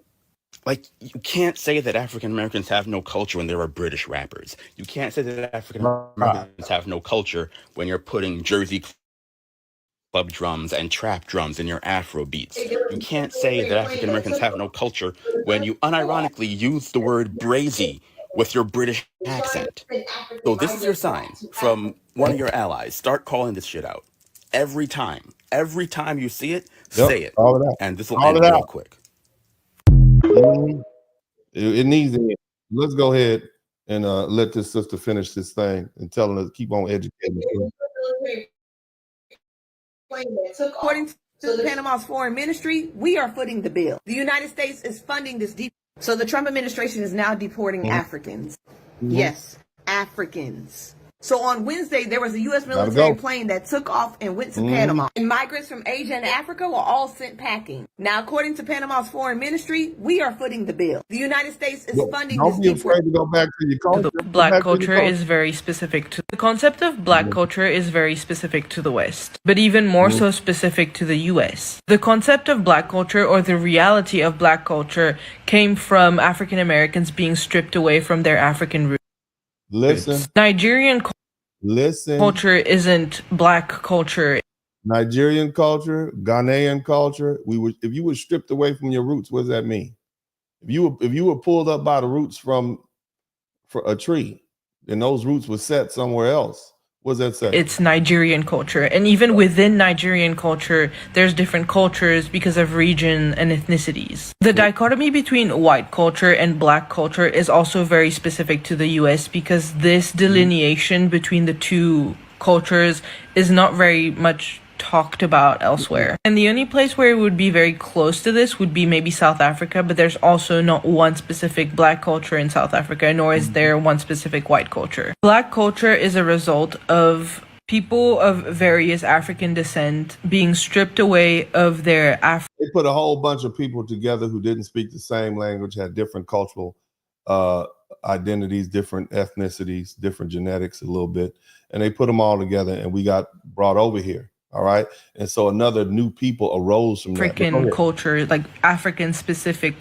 cultures, as a result of the slave trade, and then creolized, kind of like me and my Creole ancestors or Mauritian ancestors. Also, I have to say, Africa is the most diverse continent. There is no one African race. I think it's hard for some people who haven't lived in Africa to conceptualize the idea that just like Europe. And black people have no culture is probably the least surprising thing given its ties to the Caribbean, because a lot of people from across the diaspora just love to shit on us for a lack of culture, despite the whole world, not just the diaspora, wanting to take aspects from our shit and then morph it into their own thing. But that's a discussion for another day. Never mind the fact he's from NYC, the Bronx more specifically, a hotbed for black culture, and he says some shit like that. But again, different discussion, not what I'm trying to talk. I feel like a lot of these streamers in 10, 15 years, we're going to look back the same way we do Viners now. And that's not to say there weren't genuinely funny Viners, like Reggie Cuz, who was funny then, is still funny now, still doing it on here. But there's the other ones, like King Batch, Jerry Perp Drink, who we look back at and we're like, why the fuck did you do that? And that's because just like right now, back then, their audience was acting like nocturnal animals right now that rummage through the garbage at night. But go ahead, brother, finish, land this plane. Predominantly young kids, preteens, teenagers who either didn't know right from wrong or were just being edgelords and was laughing at shit that they probably shouldn't have been laughing at. But then when they grew up and had an adult mind, looked back at it and was like, that's not actually funny. That's weird racial pandering. Like, what are you doing? It's the same thing now. You got all these streamers with this 12 to 16-year-old audience mainly. So basically, they're just performative. But I'm shucking and jiving for these views and shit. But nope, they're going to keep going because the money's flowing in, yada, yada, yada. But then when those same kids grow up and they look back on you running around your house with flamethrowers, destroying shit, fucking yelling and screaming for no goddamn reason, jumping up and dancing with your big ass grin because that shit was funny back then, they're going to be like, family friendly. Not right with all this like knowledge that this kind of looks like spitting right now, right? And also like all the injustice. Why don't you just come back home to Africa? Because I mean, like, the only thing missing in Africa is knowledge. We've got everything, you know. But I mean, imagine if these two worlds were to combine, like, bro. Let me tell you what else is missing in Africa. You would be shitting in the ground. It won't even be a toilet, and you'll be paying the same price as I pay right now. All the knowledge you. That's why he's not coming back to Africa. Bro. You guys know everything that you guys know. We come back home, fuck, we'll take over the world, bro. I think. He won't. He like toilets. I think it's possible, but I disagree. Why? You know, why? Because you know why? If someone was to say, "So, in South Africa, you guys derive from," he about to tell you Africans don't even get along. That's what he's gonna tell you. You from South Africa? I don't like you because you are from Nigeria. That's what he's Congo or whatever. Go home. Imagine somebody from Georgia telling somebody they didn't like somebody from, I don't know, Florida. And I'm not talking about some football team stuff, but this is their culture. I want you to understand that. With the knowledge you have, I'm not gonna move to Congo because even us as black people were displaced. Like a lot of he's saying even in Africa we were displaced. That's what another thing I want you to understand. So they fleeing throughout the continent.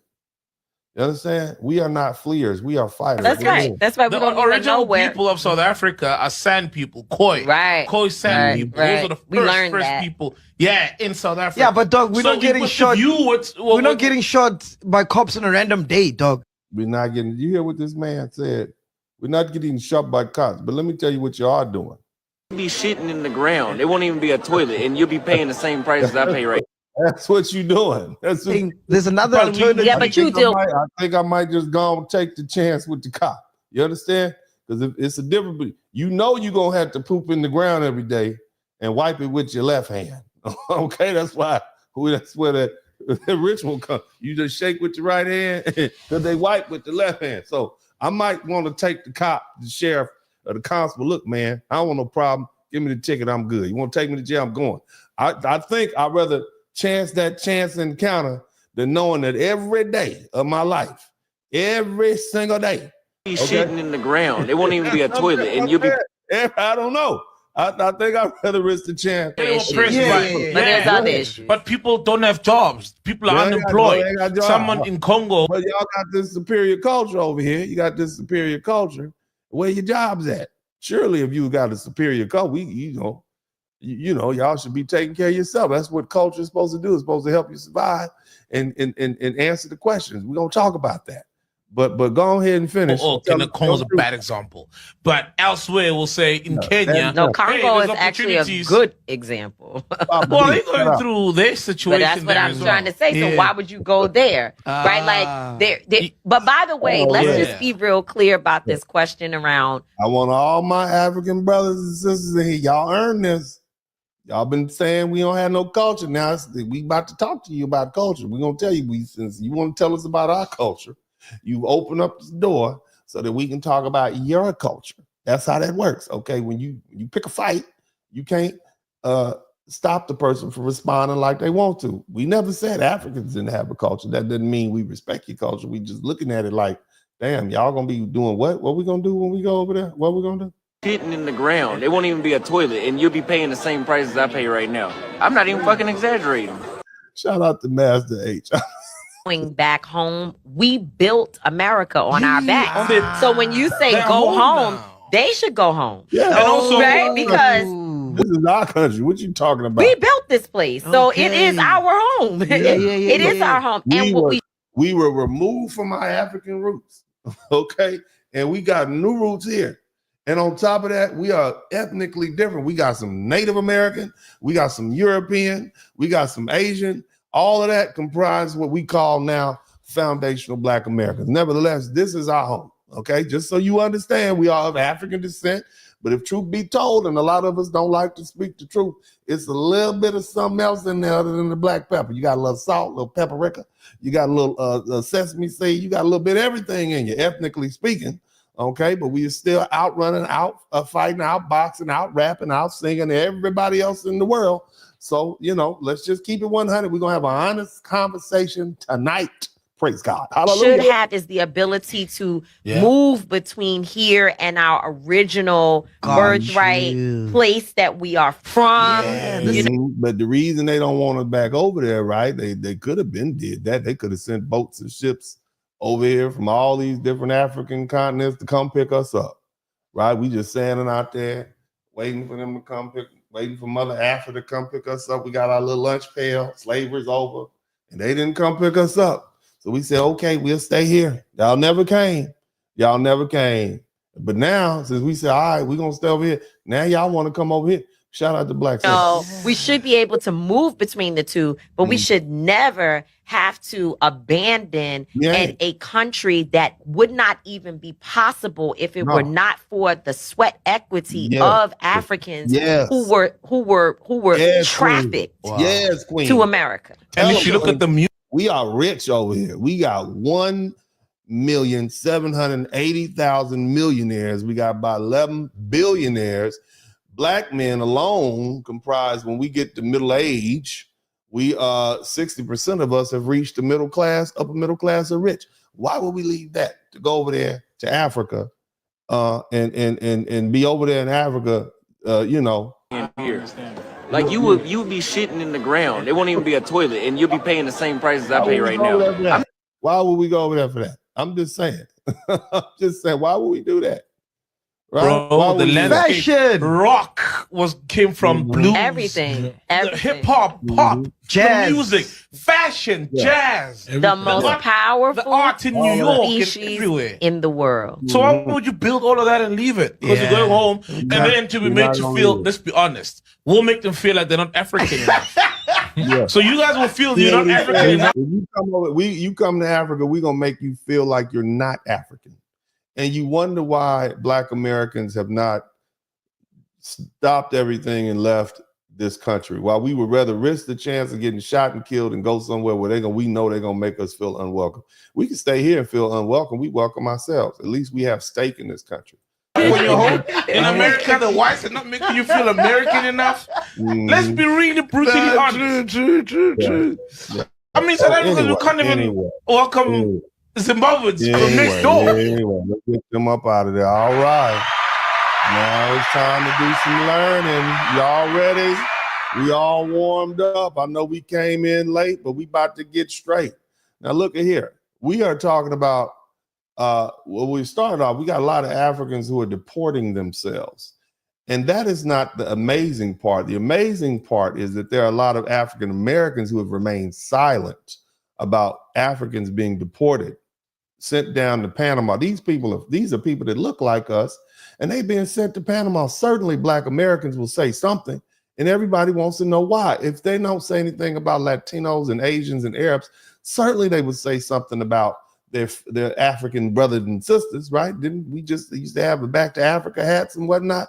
And the reason has a lot to do with the disrespect that has come from Africans and the disregard and things that they say, you know, with the mean names like Akata and all these other things referring to our ancestral, the deplorable situation of chattel slavery. But nevertheless, they always insist upon saying that we don't have culture. That's what they tell us. Now, here's the thing. What I need you all to understand is that before we go any further, we need to establish what culture truly is. All right. And Dr. Amos Wilson, one of our famous foundational Black American thought leaders from the late 20th century, he conducted a brilliant study and he made a critical observation of Chancellor Williams' book, his scholarly book called The Destruction of African Black Civilization. And it was truly a magnificent book, but people misinterpret it. They read it as a history book. It is not simply history. As Chancellor Williams, he clearly stated his book was a set of case studies. It was an analysis of African culture and African history with two fundamental questions in mind, okay? And the question number one is, in what ways did African cultures or history advance our interest as a people? And he was referring to the African on the planet, the diaspora. This is before y'all start talking stuff to us. And we like, okay, y'all can go over there. Okay, so we just gonna be foundational Black Americans since y'all just gonna be disrespectful. So we're like, okay, but for the purposes of this, in what ways did African culture or history advance their interests as a people? And in what ways did these same cultures and history fail as a people? Because see, at the end of the day, we as foundational Black Americans actually see African culture as a failure. And I'm gonna go into a deep dive as to why. And y'all are going to have to understand where we're coming from at this point. This is another reason why we don't want to go. Anytime you are pooping in the ground and you don't have food for your family and you're dependent on aid from the United States, and the United States said, we're going to close U.S. aid down, and y'all all over there hooping and hollering about how y'all people are going to starve and whatnot. That seems to be a failure to us. Okay. Now, let us, and you're going to learn something. And we're going to go deep because there's a lot of people that might not like what I have to say, but that's okay because I am the bad guy. All right. I want you all to understand that clearly. This is why I'm the bad guy. I'm the bad guy. I'm the Blizzard King. And I'm going to give you these cold, hard facts. So we need to be honest with each other. Okay. We need to be honest about the issues that exist within African cultures. Number one, let's analyze the weaknesses of the African culture that allow Europeans to come in and just run through Africa. Just ran through it like a $2 stripper. You understand me? Just came up there for $2 Tuesday, got some chicken wings, took her in the back, brought everybody with her, stayed back there for an hour and a half, and she came out sweaty with her hair off on the side. Okay? Just ran through. That's what that, shout out to, I missed one. Shout out to David Johnson. That's what happened. That's how Europe has treated Africa. And it's not an insult for us to ask the question. In fact, it is necessary to examine African history culturally and critically, because only by doing this will you all advance your interests and survive as a people. Because no matter what you build over there, because of your culture is porous, okay, that means it has a lot of holes in it, it's going to fail again, right? Now, here's the thing. It is from the life experiences and groups that groups develop a set of rules and procedures for meeting their needs. Okay?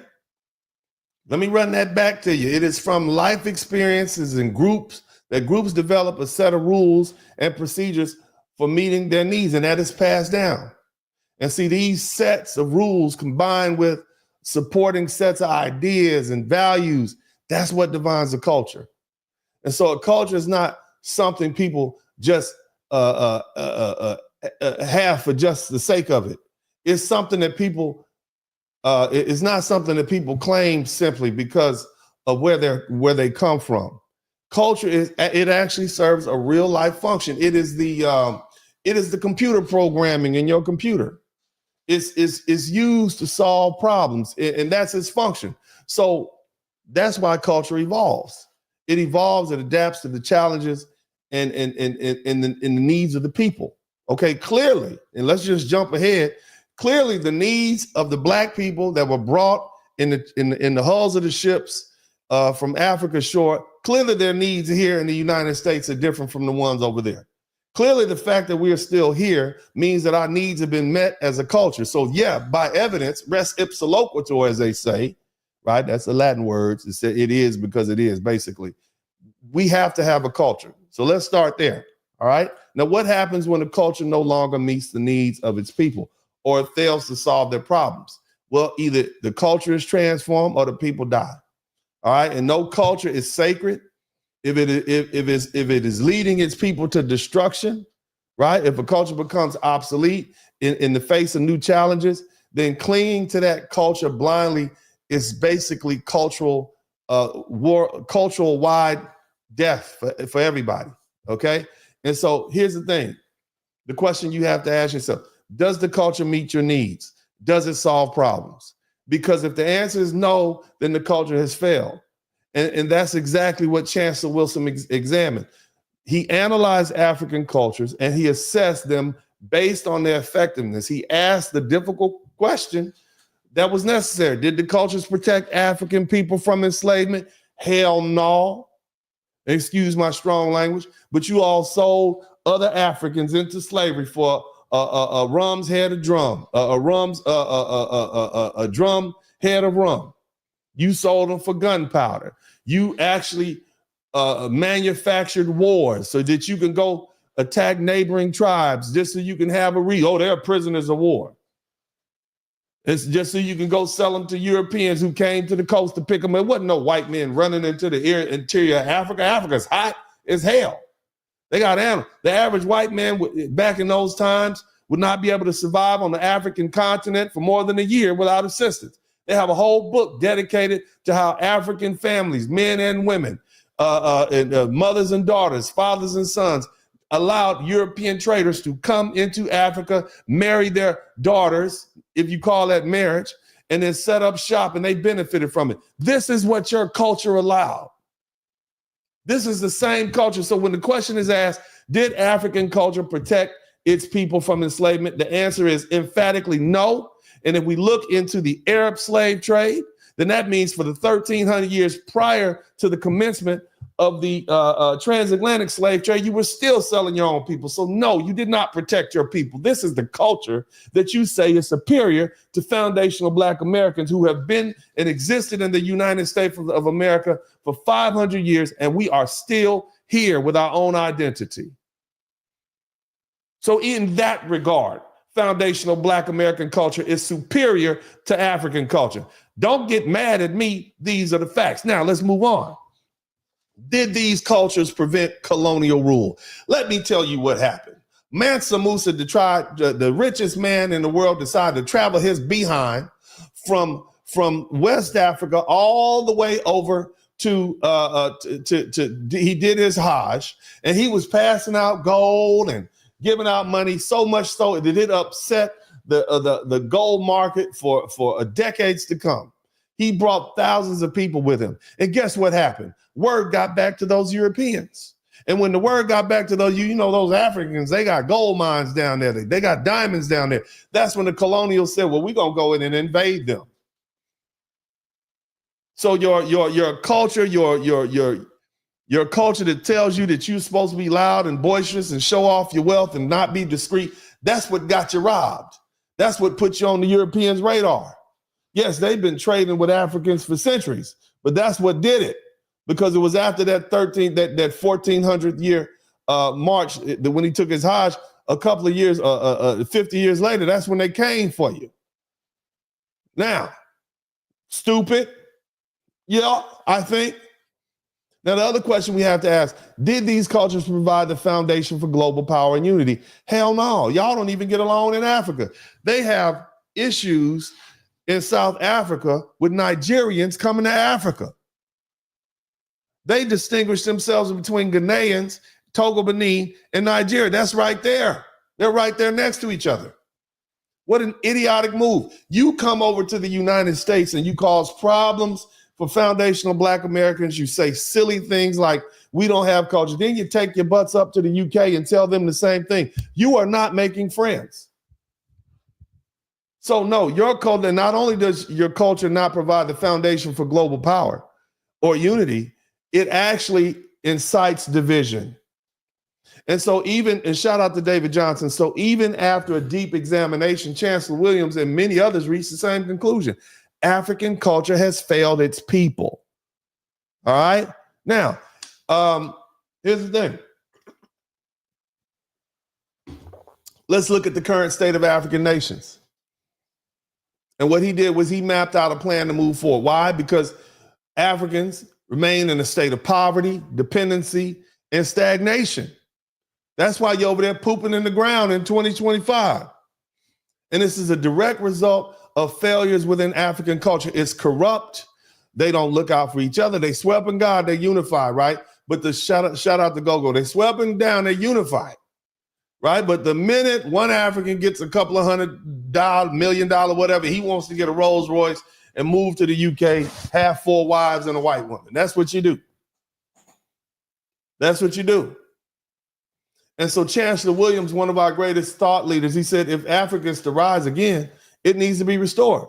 But you cannot be, shout out to Makeda, but you cannot be restored if you don't address these flaws in your programming, if you don't address these issues with your culture. Now, see, a lot of people assume that culture, what is culture? People assume that culture is about how you sing and how you dance and what you eat and what you wear. All right, they think it's just your rituals or your celebrations. But culture is far deeper than that. That's part of it. Culture is about framework. It's about ideas. It's about values, it's about beliefs. The stuff that shapes a people and how they live and what they build and what's important to them and how they govern themselves. Shout out to DT. There was an anthropologist. His name was Clyde Kluckholm. Clyde Kluckholm. And he defined it as this. He said, all the historically created designs for living, explicit and implicit, rational and irrational, which may exist at any given time as potential guides for human behavior. In other words, okay, culture is about how people organize their society, how they solve problems, how they guide the behavior of their members. It determines standards for thinking and reasoning. So if you got some children who are from a certain culture and you have them immersed in a school system that is designed for children from another culture, they're not going to think or reason the same. Think about that. It also determines the structure of the family and the community, patriarchal versus matriarchal. Just think about that. Expectations for leadership and governance. If you expect that your leaders are going to be corrupt and steal and rob, that's what you're going to get. That's what you expect. See, this means that a culture must always be assessed based on its ability to sustain its people and its ability to advance its people, its ability to protect its people from destruction. If a culture does not fulfill these needs, it is not truly functional. African American culture has been surrounded by enemies, the people they wanted to get rid of us. They got unalive us. They tried to lock all of us up. They tried to dump drugs in our neighborhood. They tried to assassinate us. They took jobs out of our communities. They pit the men against the women, and we're still here. So even in that regard, foundational Black American culture is superior, or definitely effective, because they've been trying to destroy us and it didn't work. Now, here's what I want you all to understand. The journey for foundational Black Americans is distinct from any other group of history. Okay? Our people did not migrate by choice. We were trafficked and forced to build the foundation of America through blood, sweat, and tears. Okay? And labor. From 1526, during the early colonial period, through 1865, we endured centuries of chattel slavery. Chattel means your property. That's what that means. Okay? And it wasn't just a random person. It was institutionalized. You were a slave person. Your children were slaves. Everybody was slave. It was brutal. It was dehumanizing. It was systematic. It was entrenched. It was ingrained in the law. Okay? And it was different than everybody everywhere else in the world. We were literally transported across the Atlantic Ocean, a huge body of water. I mean, it's one thing to be trafficked from North Africa to Israel, but we were trafficked across the way. It was systematic. Now, during slavery, and when we talk about the brutality of chattel slavery, which existed from 1619 to 1865, when the Civil War ended, we were brought and enslaved at first in 1619 in Virginia, right up there in the DC area for those. That's where it started. Okay. And by the time the American Revolution popped up from 1775 to 1783, slavery was the thing. It was entrenched. People were making money off of it. It was you were literally somebody's permanent property. Matter of fact, it was codified in the Constitution in what's called the 3/5 Compromise of 1787. Our ancestors were deemed 3/5 of a person for political representation. In other words, yeah, we know y'all got 1 million slaves down there, but you only have 100,000 white people.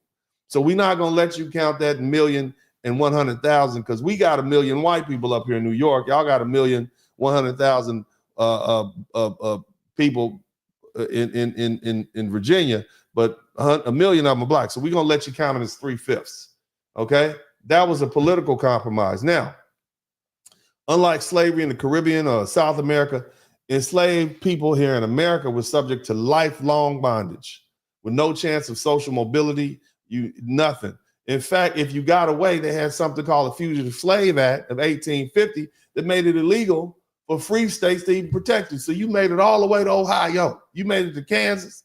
You got up there to New York, and somebody can come up there and bring you back. Now, here's the most insidious part of it. And this is something that nobody ever wants to talk about. Systematic breeding of enslaved Black people in America. This is one of the most barbaric, dehumanizing aspects of chattel slavery. It's not just about forced labor. It was about turning Black bodies into commodities. They maximized their productive value by doing that because they made a perpetual supply of enslaved people. They stopped getting Africans from Africa. They start using the people that they had here and they start breeding them. And this practice became especially prevalent in 1808 when Congress officially banned the importation of African slaves and outlawed the transatlantic slave trade. All right? That's when they turned to forced breeding. And when I say force, I mean force. Women were incentivized to have 18, 19, 20 children, sometimes before they even hit the age of like 30. You see what I'm saying? How is that even possible? Because they start breeding them real young, back to back to back, okay? Now, what happened was in 1662, in the Virginia colony, they passed a law. And it declared that the status of a child followed that of the mother. And the reason they did that, because you had a lot of free white men who were having sex with their slave women. And it's like, what's the status of this child? Well, this child is going to be a slave because we can't have you having these brown people out here that you done copulated with and had children with, because that's going to upset the balance of power that we have. And the way we delineate who's in power and who's not is by the color of skin. It's easy to spot. There it is. That's why they got rid of what is called indentured servants, because it's like we don't know who's free and who's not, you see? But nevertheless, this ensured that the enslaved population could be increased without importing Africans. And this law, it was later adopted in all the slaveholding states, and it created an economic incentive for slave owners to exploit Black women's reproductive abilities, okay? And here's the other thing. It was the law of the land, but in 1857, some of you guys know about the Dred Scott decision. And it basically said black people had no rights, which a white man was bound to follow, which means that you couldn't even sue to get your kids back. You see what I'm saying? Because you were viewed as you weren't viewed as a human being, you were viewed as livestock, right? And if they wanted to selective breed you like they did a cow for size and strength and fertility, so be it.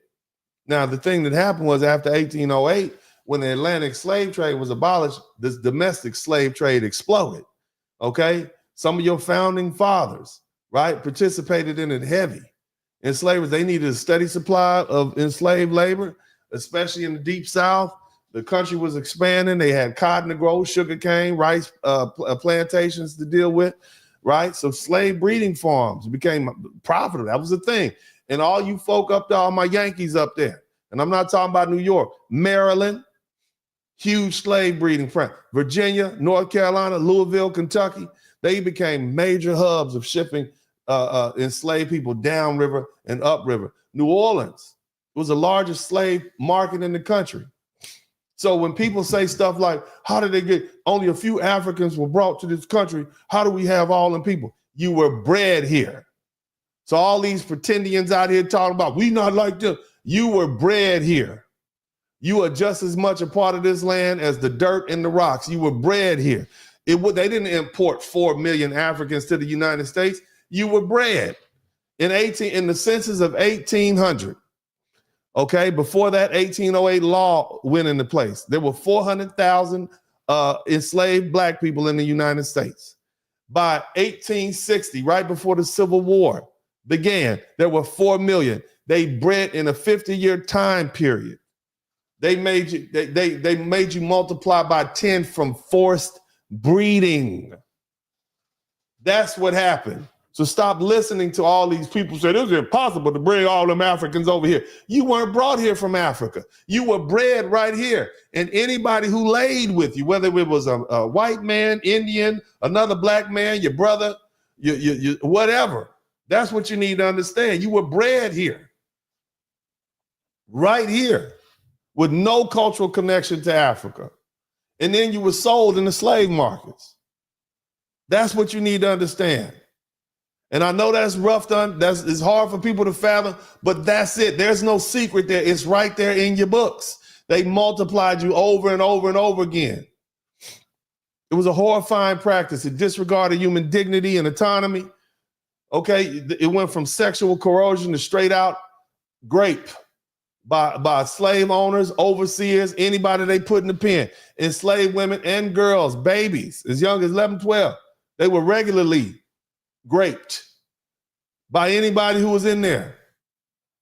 Sons, overseers, and these people would literally sell their offspring into slavery. This child clearly belongs to this is your nephew, this is your son, this is your aunt. They get sold straight into slavery, never to be seen again.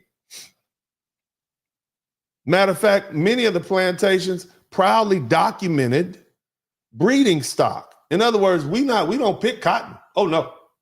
All we do is just give you bait. We just give you breed, we got stock, okay? You got farm records listing women and their number of births like livestock. You had them, women had to reproduce as often as possible. Health be damned. You have forced pairings. You had enslavers who would select strong, healthy, the big buck and have him mate with all the women, even if he didn't want to. And they would give him a little easier time. That's where the term big buck comes from. Got the big bucks. He was a prime. He produced a bunch of future laborers. Why do you think phenotypically these foundational Black Americans are so big and strong? And there was a white man named Jimmy the Greek. He said this back in the 80s. He lost his job, but I can say it. Hell, I'm big and strong. Are you kidding me? Compare me at 6'4", 300 pounds to the average African coming from Africa. They're tiny people compared to us. We were bred for this. Matter of fact, they would call somebody like me a stock man. And they would force me to impregnate multiple women. Of course, you had to have the right sort of demeanor the right size, because they want you to be physically fit for labor. They would weigh and test the stock men. They would put them in the rooms with women for the sole purpose of reproduction. In some cases, the enslavers forced the brothers and the sisters and the mothers and the sons to reproduce, to strengthen the physical traits. You got a big, strong mom and a big, strong son. He'll put them together. Imagine the psychological damage that you forced to have incest. It was devastating. And your brother is your son. You see? Your nephew is your son. Your niece is your daughter. And then here's the cold part about it. You never even got to see the children grow up. Once the child was born, the mother had no legal rights because Dred Scott and all the cases before that said she didn't. She wasn't. So they took the baby, sold them off before they even reached their teens. The domestic slave trade went on from 1820 to 1860. And you had more than 3 million people, enslaved people, who were forcibly move up and down river during that time period. That's what you need to understand. And see, here's the thing. An enslaved woman, her ability to give birth, it became a major economic factor in the slave economy. Slave owners, they like, we don't need to pick cotton. We breed. We breeders over here. They kept records. Okay. They look, that's what they did. That's how they did. So you don't have to like what I'm saying, but that's it. Frederick Douglass talks about it. He witnessed firsthand the forced separation of enslaved children from their mothers. And he recalled enslavers saw no distinction between breeding slaves and breeding livestock. It was the same thing. Harriet Jacobs, she wrote The Incidents in the Life of a Slave Girl about the constant sexual abuse and enslaved women faced. She said slavery is terrible for men, but it's far more terrible for women. Okay? E. Franklin Frazier, he was a historian. He noted that there were masters who, without any regard for preferences of their slaves, made it their own human chattel as they did their livestock. We are talking about culture, and you have to understand where foundational Black Americans came from. This was about survival. You understand me? Our culture is derived from, now remember the questions. Does this cause for your people to survive? That's the fundamental questions we need to ask ourselves. Has your culture arrived? So what was our practices at the time? What were we doing? Okay, now, Harriet Beecher Stowe, she reported that a light-skinned woman, often a result of grape, she was frequently sold as a fancy girl down in New Orleans in the slaves. Basically, they were sexual slaves. You understand what I'm saying? So when these folks start telling you what slavery was, it just understand it wasn't no clean. You can go out there and pick cotton and come home at 6, 7 o'clock and get back up. That wasn't what this is about. Now, let's dig down into this. So the legacy of the forced breeding. The legacy of forced breeding, because you all can take some DNA tests right now. You be all mixed up. You got some from Ireland, you got some from Scotland, you got some from Africa, you got some from India, you got some from everywhere. You understand? Asia. And this impact on foundational Black American has several ways. Number one, our ethnic identity is unlike African immigrants.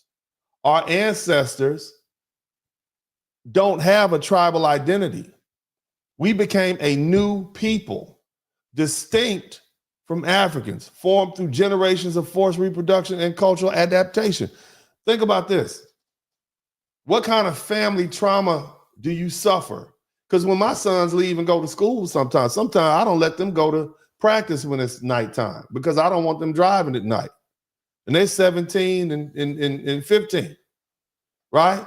So imagine what it's like, the loss of family connections and forced breeding and the mass sales of your children. You don't have any of your children. What kind of lasting psychological scars does that leave? And how does that continue? You pass that down. How does that continue to affect the children? And so here's another thing. Due to the forced racial mixing, the DNA studies show that many foundational Black Americans carry European ancestry, some up to 18, 25%. You see? And that's despite having no voluntary immigration. We didn't go over there for that. And what about the wealth generated from breeding enslaved people that fueled the southern plantation? Because it wasn't just picking cotton. They wasn't just picking cotton. They were selling people. Okay? And these people still benefit from it in these banks and from black labor. So here's the thing. What you have to understand, okay, as far as foundational black men, shout out to Johnny Harris. Unlike African populations in Caribbean, South America, FBAs were uniquely shaped by systematic breeding practices here under chattel slavery. Okay, we didn't come to America. We were born into an institution and they used our bodies as commodities. We did not retain our African tribal identities. We became something new. We are distinctly American. We are people who were created here. The Native Americans walked over here across the Bering Straits. We were brought up in this land. So we don't retain African tribal identities. Now, here's the thing. We're not passive victims either, because we fought back, we resisted, and we built culture and new influences in the world, which makes us distinctly American. Now, let's analyze that a little bit. Y'all still with me? Are y'all still with me? Let me know. So the concept of culture, let's dig into that a little bit. Now that you have the backdrop of this group of people called foundational Black Americans, all right, the concept of culture is central to human identity. It shapes how individuals and communities express themselves and how they interact and how they evolve in over time. And so our cultural identity is not merely inherited, it was forged through struggle, resilience, and adaptation. Shout out to Go-Go. And in the face of slavery, you had forced breeding, you had systematic oppression, and these conditions led to a profound cultural transformation. And it gives us given this, look, we have a distinct ethnic group. Okay. And what you have to understand is also, let's talk about, I guess, the collective expression of identity. Shout out to JK. Culture is the collective expression of people's identity, and is shaped by our history and our environment and our social interactions. It's defined by a diverse set of identity marks. And each of these influence the way people communicate and behave and relate to each other. Let's talk about language, right? And this is the primary marker. You typically can tell what a person's culture is based on the language they speak. That's how you know a person from the Japanese culture or a person who's been exposed to the Japanese culture. Shout out to Martel Prayer, and so on and so forth. Communication and language is not just isolated to communication is not just isolated to language. It extends beyond words. It encompasses gestures. It encompasses tones. If I'm walking down the street and I see another brother and I go like this, we just communicated. I see you, brother. I acknowledge you. I acknowledge you here. It's a gesture, but it also tells a story. You see, it preserves a history. What about courtesies? Social etiquette. Let a Black person walk in a room full of Black people and don't speak to everybody in there, or don't speak. What happens if you walk your butt in that room and don't speak? You don't see me? Oh, you can't speak? You think you better than me? There's a reason for that. You understand? What about our rituals, from religious ceremonies to everyday traditions? They reinforce the group sense of values. All right. What about the roles that we play in individual families? There's a reason why a lot of African countries are patriarchal and Black American countries, Black Americans are matriarchal. There's a reason for that. And I just explained to it, but the slow people are not going to get it. Okay. I just told y'all, but you're not going to get it. You got to catch up. So call me mustard. The other thing is customs, things that are passed down generations, food, dress, daily practices, all these sort of things, our values, what we value, and how we interact with each other. And so this creates a cultural map. Now, language. Let's talk. Y'all still, I need to know if you're with me, okay? And if you're learning something, make sure if you learn something, I should earn something. Now, if you're not learning anything, that's fine. But gosh, if you're not learning anything now, you just hard to teach. We are digging deep down into this. They keep telling us that we don't have culture, and I'm telling you we do. All right? Now, the Super Chat, the Cash App is popping. That means y'all learn something. I'm going to keep going. Now, I'm going to absolutely require that you hit the like button, though. Don't play with me. Do not play these games with me. Y'all hit that subscribe button. I need about 900 more subscribers so I can get to 75,000 as we march towards 100. 100. We need to get to 100. We about to dig deep down. I'm up late night with Uncle D like back in the day. And all these folk who are getting deported saying we don't have culture, I dare you to say it after this. Now let's talk about, and shout out to Jakota Rusa. I'm going to read all the super chats. Jakota, I'm gonna read every super chat before I finish tonight, but I want to go ahead and keep on barbecuing this issue till it's roasted well. Now, shout out to James Harper. Now, the development, we're gonna talk about language, right? Some people call it Ebonics, some people call it what do they call it? African American Vernacular English, or AAVE. Unlike Africa, where even in neighboring tribes, right? They have distinct languages, dialect. If Wolof don't speak the same as these people over here, okay? They have different cultural norms. Enslaved Africans in America, shout out to Renee Wansley, we were forcibly stripped of our native language, and we are forced to adopt English or some variant of it. In Africa, people had the luxury of speaking separate languages and practicing different customs and maintaining their tribal identities, even if they were like right next to each other. They can live right across the riverbank from each other, and they can have different words and different languages. Enslaved Black people in the United States, foundational Black America, we had unity in language because it became a necessity for survival. You understand? So whether someone was from Georgia or New York or Louisiana or Illinois, we developed a common language to communicate and organize and preserve our culture and preserve our lives. If you can't understand, that's how we got kidnapped in the first place. You couldn't tell them the ones down over there that these people are coming, this tribe is coming to get us, right? Right? And so guess what happens? Now we poop out of luck because we can't even communicate. Even on the slave ships, they had Africans on the slave. They couldn't speak the same language.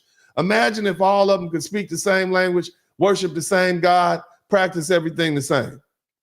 One of the things they did when we got here to the United States is they purposely separated different tribes from different. You can't come, if you came here from the Wolof tribe, they're going to take you and put you somewhere else. You can't be on the same plantation with this one. You see? Yeah? So in other words, the question we have, how did the culture help advance our interests as a people? Okay? And the answer is it forced us to speak, shout out to Yaya kids, it forced us to speak the same language because we had to out of necessity. So you dropped all those tribal distinctions. You dropped all that. Didn't work. All right, we got to do something different. So the other thing is this. This gave birth, this common language, right? It gave birth to African American Vernacular English, a language that it blended elements of West African linguistic structures with English vernacular grammar. We added slang in there because we didn't understand, want white folk to understand what we were saying. We wanted to be able to speak covertly, right? We structured it in a different grammar, syntax, pronunciation, and it had different cultural significance. If I say something like this, that boy, he been gone. Most people from other places might not understand what I'm saying, but every person who is foundational Black American can tell you exactly what I meant by that. That boy, he been gone. He been gone. That doesn't even make sense, but you all understand what I'm saying. You see what I mean? But see, the other thing is some of the old Negro spirituals, Wade in the Water, that contain a hidden message, how to escape, how to get to the underground, get in the water so the dogs can't track you down. You see? And even in our call and response patterns, it's the speech and the music. It's an emphasis in the conversation. It's a coded language that we used during slavery. All right. So that's just the language aspect. Now let's dig a little deeper. Let's take it a layer down. Communication. We couldn't read. So how do you pass your lessons down? You tell stories. You have an oral tradition. You teach your children songs. Okay. See, before literacy was legally permitted for foundational Black Americans when we were enslaved, we relied on oral storytelling and music and spirituals, and it was used to preserve our history and pass down our knowledge. The tradition of the griot, something that actually came from Africa, something that we kept up with. It continued through folk tales, spoken word poetry, and rap and hip hop. Think about this, man. African Black folk used to go out in the woods at night after the slave master that went on back to Memphis, and we'd be out in the woods hooting and hollering and having a good time out there. It was the best time you could have. All right, that's where we learn stories like Brer Rabbit. You all ever heard the story of Brer Rabbit? Do you all know who Brer Rabbit is? That's something that Black folk made up. That's a story. That's the way they pass down lessons. The rabbit in the briar patch. Y'all heard the story about that? Tar Baby, right? In other words, the white man wants to try to get you, but you need to run to the swamp. But I don't want to run to the swamp. Hell, you live in the swamp right now. You putting the rabbit in the briar patch. You understand what I'm saying? Brer Rabbit. Think about that. But nevertheless, Black music, whether we talk about blues or hip hop, it was a dominant global force, right? But a lot of us don't understand the significance of it to foundational Black America. It serves as the foundation for every modern music genre: jazz, rock, rock and roll, R&B, hip hop, hell, country music. And this was a historical archive. You see, my dog done gone and my wife gone with them. You see what I'm saying? They did that. You could hear that. Let me see. I like to see Howlin' Jack. You guys ever heard of Howlin' Jack? Ah, they keep deep down in their soul, baby. But there was oftentimes coded messages in the Negro spirituals, and the blues carried that legacy forward. And what happened was, I mean, you out in the fields all day, it's hot. And so they had people called field hollerers. They would do chants and work songs to help the work go by fast. Just like when you go to the gym and you listen to a little music when you're lifting your little weights and whatnot. Imagine being out there in them fields. They would sing those songs. And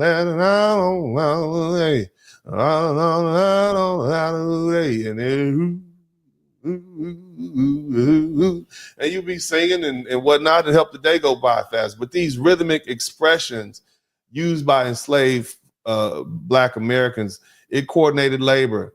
Every time you hear that downbeat,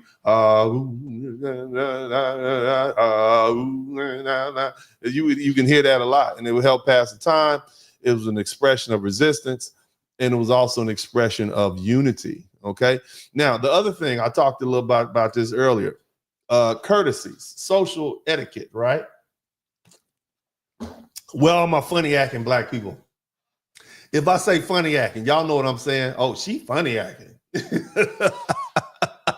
That probably means that whoever it was has been labeled funny acting didn't follow a proper social cue. Now, here's what you have to understand: the extreme dehumanization of slavery meant that Black Americans had to develop our own codes of respect and survival. Okay, and this includes showing deference in public, especially in the Jim Crow South, while maintaining a rich internal culture of mutual respect. You couldn't even look a white man in the eye. See, back then, they didn't have streets. They had like dirt, and it'd be horse poop and whatever other poop in there.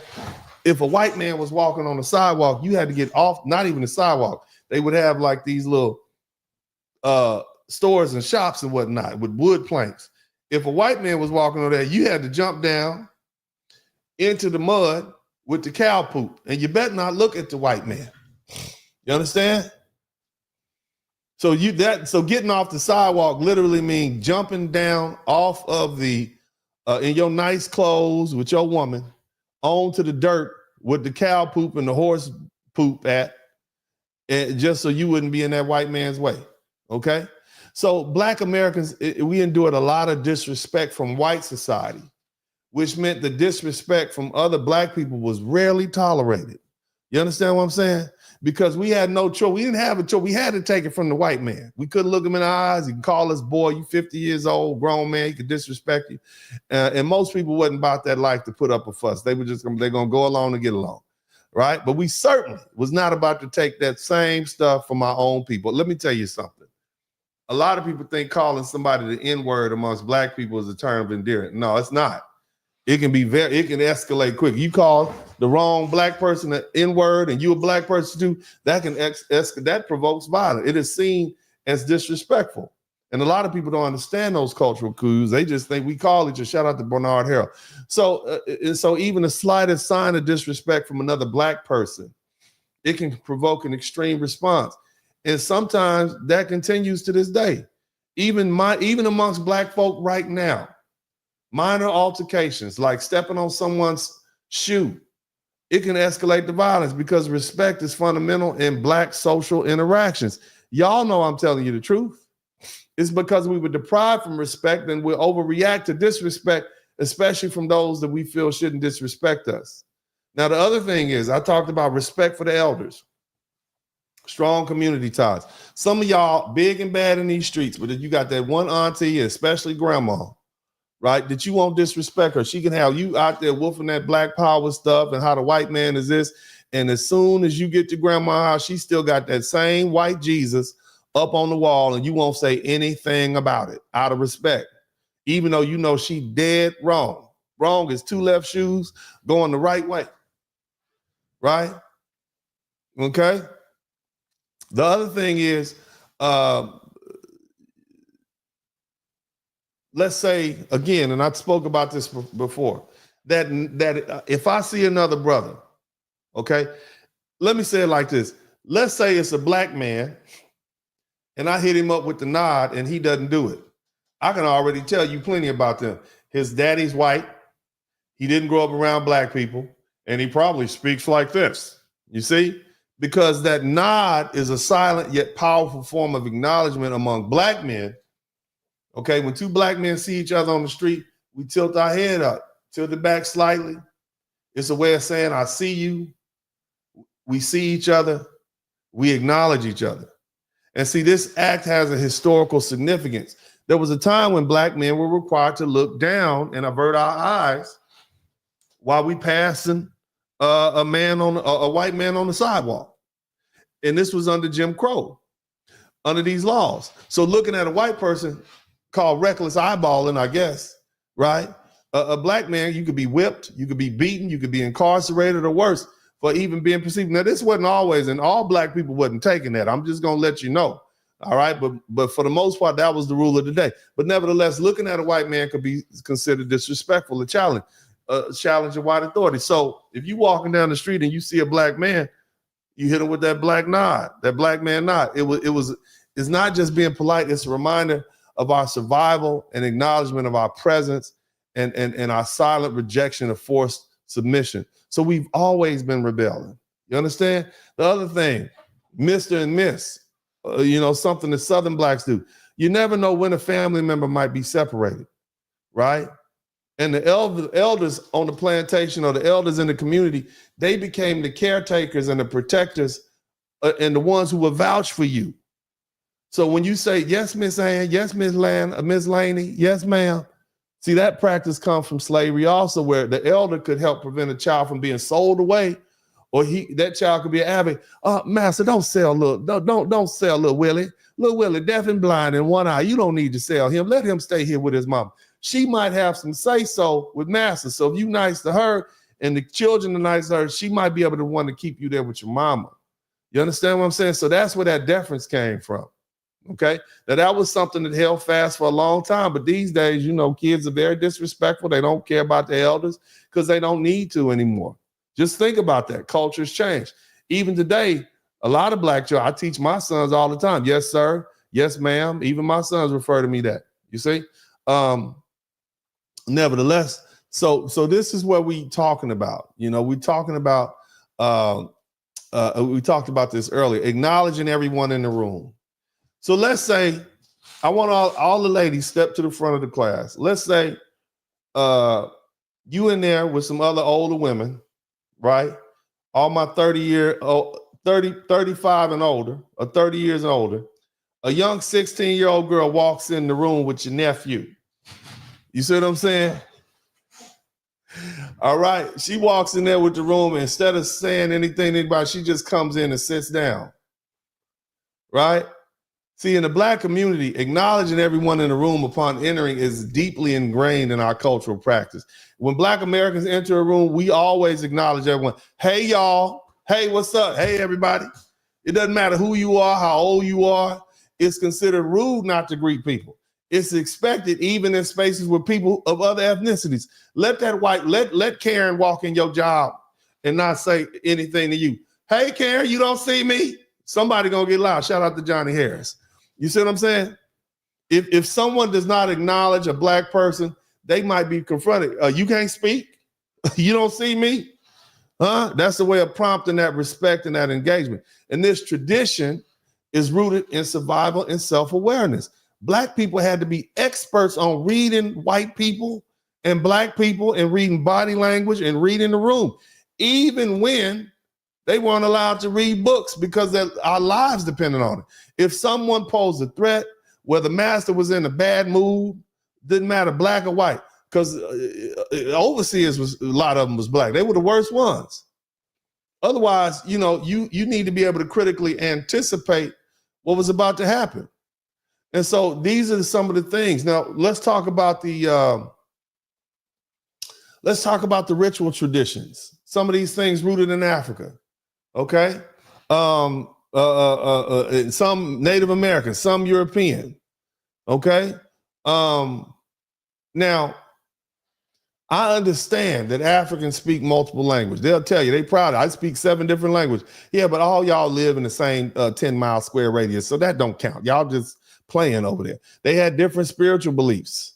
Okay, but we didn't have the luxury of having it. Foundational Black America didn't have the luxury of having worshiping separate deities and you worshiping Ogun and this one over here worshiping that. We ain't had time for that. You Oshante, oh hell no. We unified. We needed a unified belief system for cultural and spiritual survival. See, look, one group couldn't be praying to the water spirits while the other group was praying to the God of war. Everybody needed to be on the same page. They imposed Christianity upon enslaved Africans. And so that became our dominant faith. But it was transformed into something uniquely Black. Black people incorporated some African spiritual concepts into their worship, such as spirit worshiping, communal singing, and rhythmic movement. Okay, call and respond. Yeah, let the church say amen. Amen. They don't do that in these other places. All right, they don't do that. Now, some people say that's rooted in West African traditions. Okay, they say that's Black worship. But then there's a book out by Thomas Sowell, and he refers to it as the Black redneck theory, where he said Black Americans actually adopted that and some of their cultural traits from rowdy European groups, such as the Scots-Irish who occupied the American South. And that expressive high energy style of Black worship, including shouting and dancing and clapping in church, doesn't have African origins. That tradition of jumping the broom even at weddings is often credited with African heritage, but it actually originated in Scotland. Okay, and enslaved Black people adopted it in these wedding rituals because they were legally barred from marriage. So I want y'all to keep that in mind. All right. Now, what about the other examples like homecoming services, Black funerals? You guys saw what was that movie Wakanda Forever? You see how those Black people were wearing white and they went out there and you know when the Chikala, when the Shatala, when I can't even say the boy's name. I need to get some more water. That's what I need. Somebody brought me this doggone bottle of water. They didn't bring me my jelly jar. Isn't that terrible? Disrespect.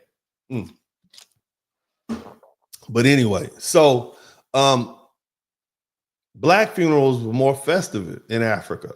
You see, yes, it was a going home ceremony, but if you go to places like New Orleans right now, you'll see a second line. The second line was because when they were sending somebody home.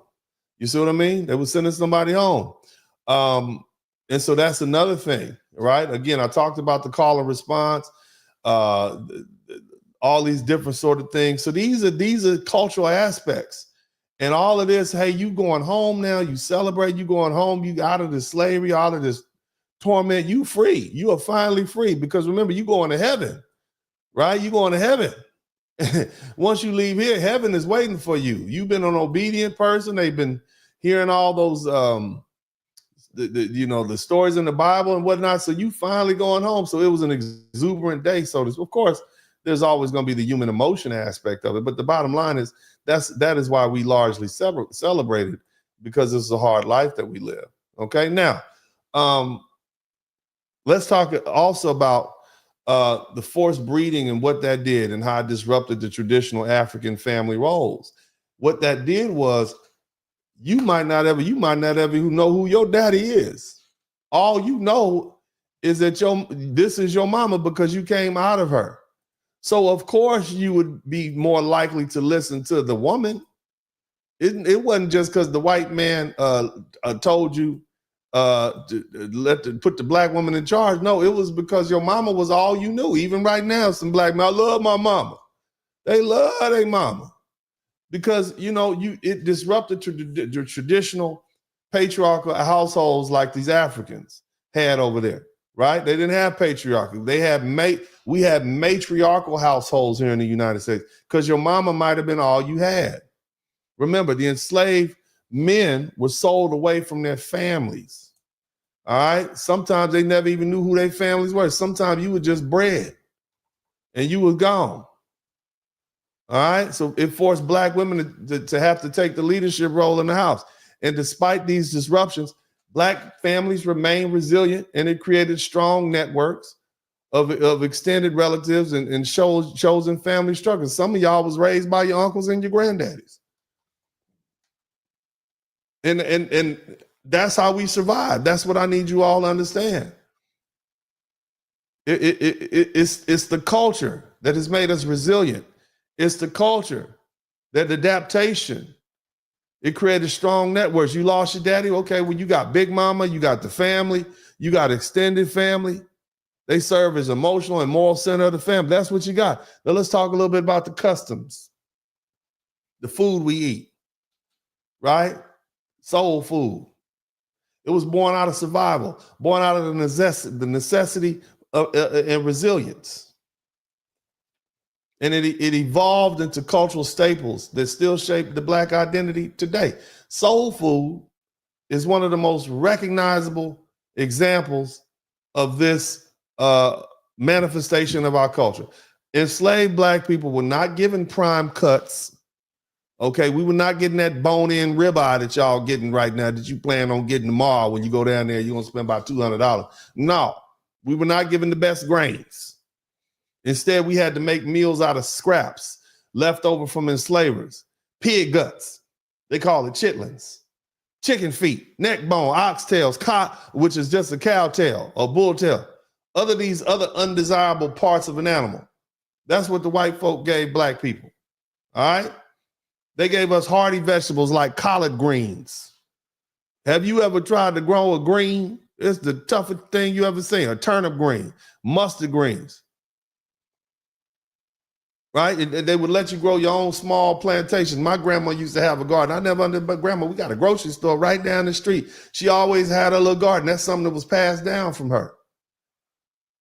Other things like corn-based staples like cornbread and grits. I'm making some of y'all hungry right now.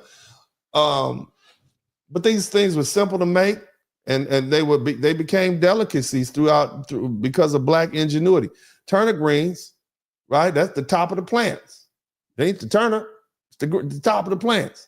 You cook them down, you season them, right? Not in your bathtub, though. Not in your bathtub. Shout out to y'all favorite ex-vice president. They had stuff like Kush Kush. Okay, it was a dish. It was made out of cornbread and milk. My grandma she would cook cornbread, then she'll late at night right before she went to bed, she'll heat that milk up, heat some cornbread up, and mash it up. And she would feed that to the babies. She would also eat it herself. It was just a little Kush Kush, some people call it. Different regions had a different name for it.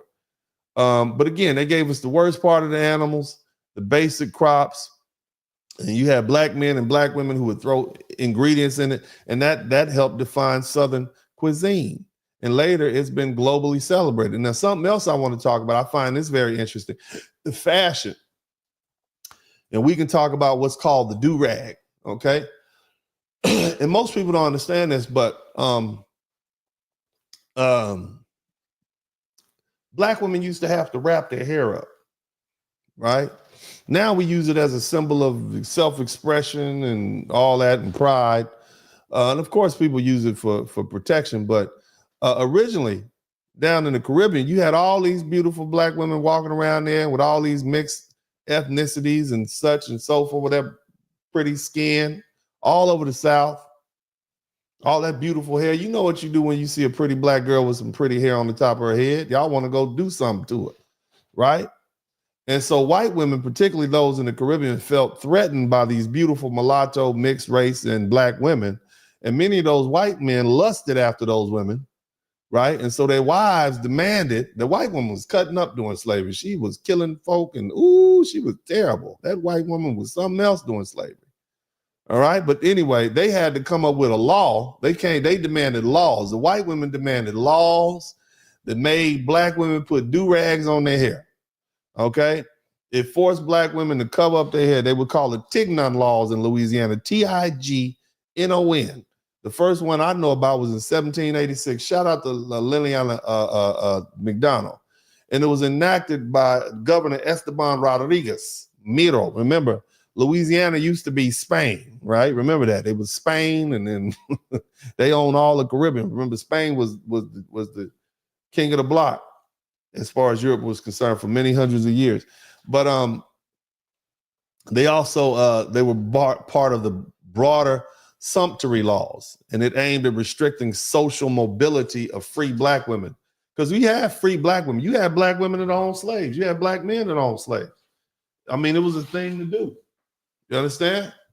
So, but still, they didn't want them to be marrying these white men. That's messing up the money. Okay? All right? So it required that free black women known as gente color libres, in other words, free women, free color women, they had to cover their hair with something called a tignon wrap, a head wrap, and to distinguish them from white women, because you could barely tell.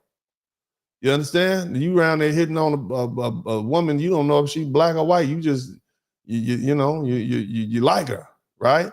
And what that was intended to do was help limit the interaction and curb their attractiveness and limit their perceived social status, because a lot of mixed race women were becoming influential in New Orleans. And the last thing they needed was marrying off all them white women. Now, instead of it diminishing the beauty of black women turned it into a fashion statement. They start decorating the wraps with jewels and bright fabrics and elaborate designs. And, they basically reclaimed the very law that was meant to oppress them. Okay, it's like black men and women making millions of dollars off of using the N-word. All right, now that law went on for years. It went out through Cuba, and of course, it worked its way to New Orleans and into the United States. Now, let's talk about relationships. We kind of dealt with that a little bit, but the forced breeding in the relationships, you had to depend on your extended family, so we redefined what family meant, which is why this whole baby mama thing, don't get it twisted. We had baby mamas back in the day. We had plenty of baby mamas. Okay, we might have been married, but it was some couple. There's a lot of baby mamas too. So this is nothing new to us. You need to keep that in mind. Even in Africa, they got plenty of baby mamas going on according to these DNA tests, and especially down in Jamaica. They got baby mamas that don't know who their baby daddy is. But this whole concept of the extended black family was nothing new. It's not just your biological parents. Every adult was responsible for every child, generally speaking. Black children were raised by their grandparents, aunts, uncles, neighbors. Some of y'all was raised by your grandparents right now. All right. So we had what was called like a communal system where the family was not just blood. It was whoever was there to support and protect you. And if a child acted up, it was common for another adult in the community to whether it's a neighbor, a teacher, a church member, to discipline on the spot. You see? And the child would then go home and receive further discipline from the household. And this collective accountability, it helps instill values, respect, and discipline in the children growing up in the Black communities. But it also, if you discipline the child, then you also responsible for the child. That's where that notion it takes a village to raise a child come from. All right. And it was a survival mechanism that became a cultural norm. Because if you lost a parent, if somebody died, if somebody got sold off, there were other people who could take care of that child. Because remember, Black families were constantly under a threat. They had to lean on each other strong. That's why we were so unified. And it extended the kinship system that meant that the neighbor could be like an uncle or aunt. The elder in the church could be the role of the grandparent. The mentor, the teacher, the coach could be a father figure to a child who lacked one. Okay?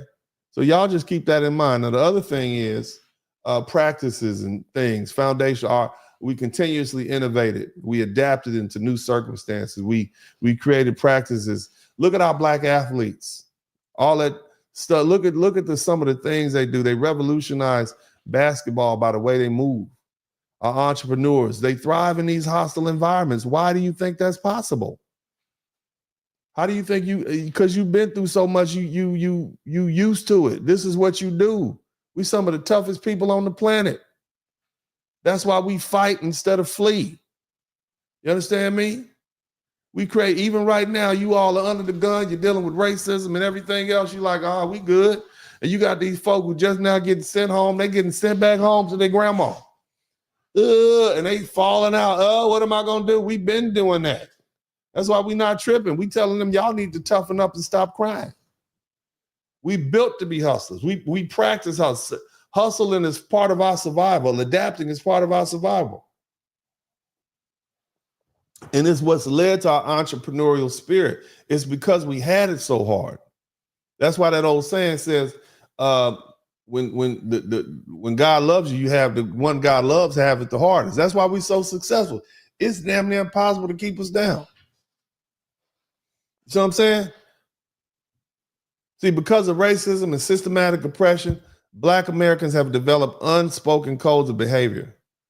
Even if we talk about code switching, the ability to switch from AAVE, African American Vernacular English, to Standard English on a social context is less threatening to white folk when you speak in a tone in which they can understand. It's left that you around their mother, but you don't know you play.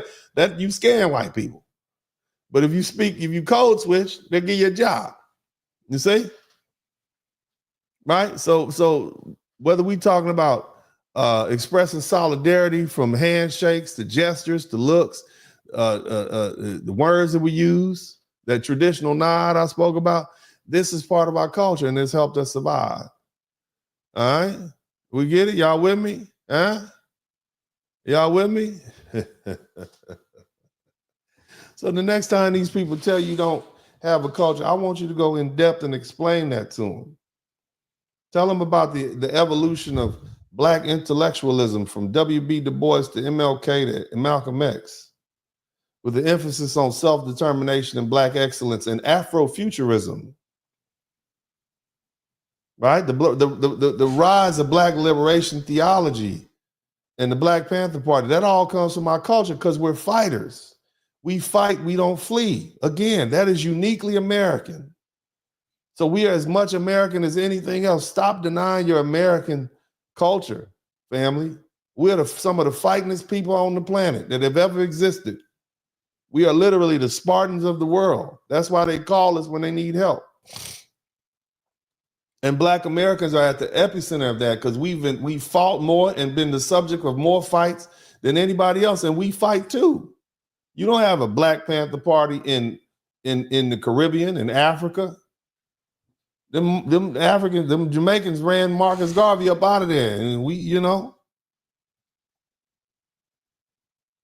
even in our mannerisms, the way we carry ourselves, what they call swag, our body language. You see? Being masculine without being threatening. Right?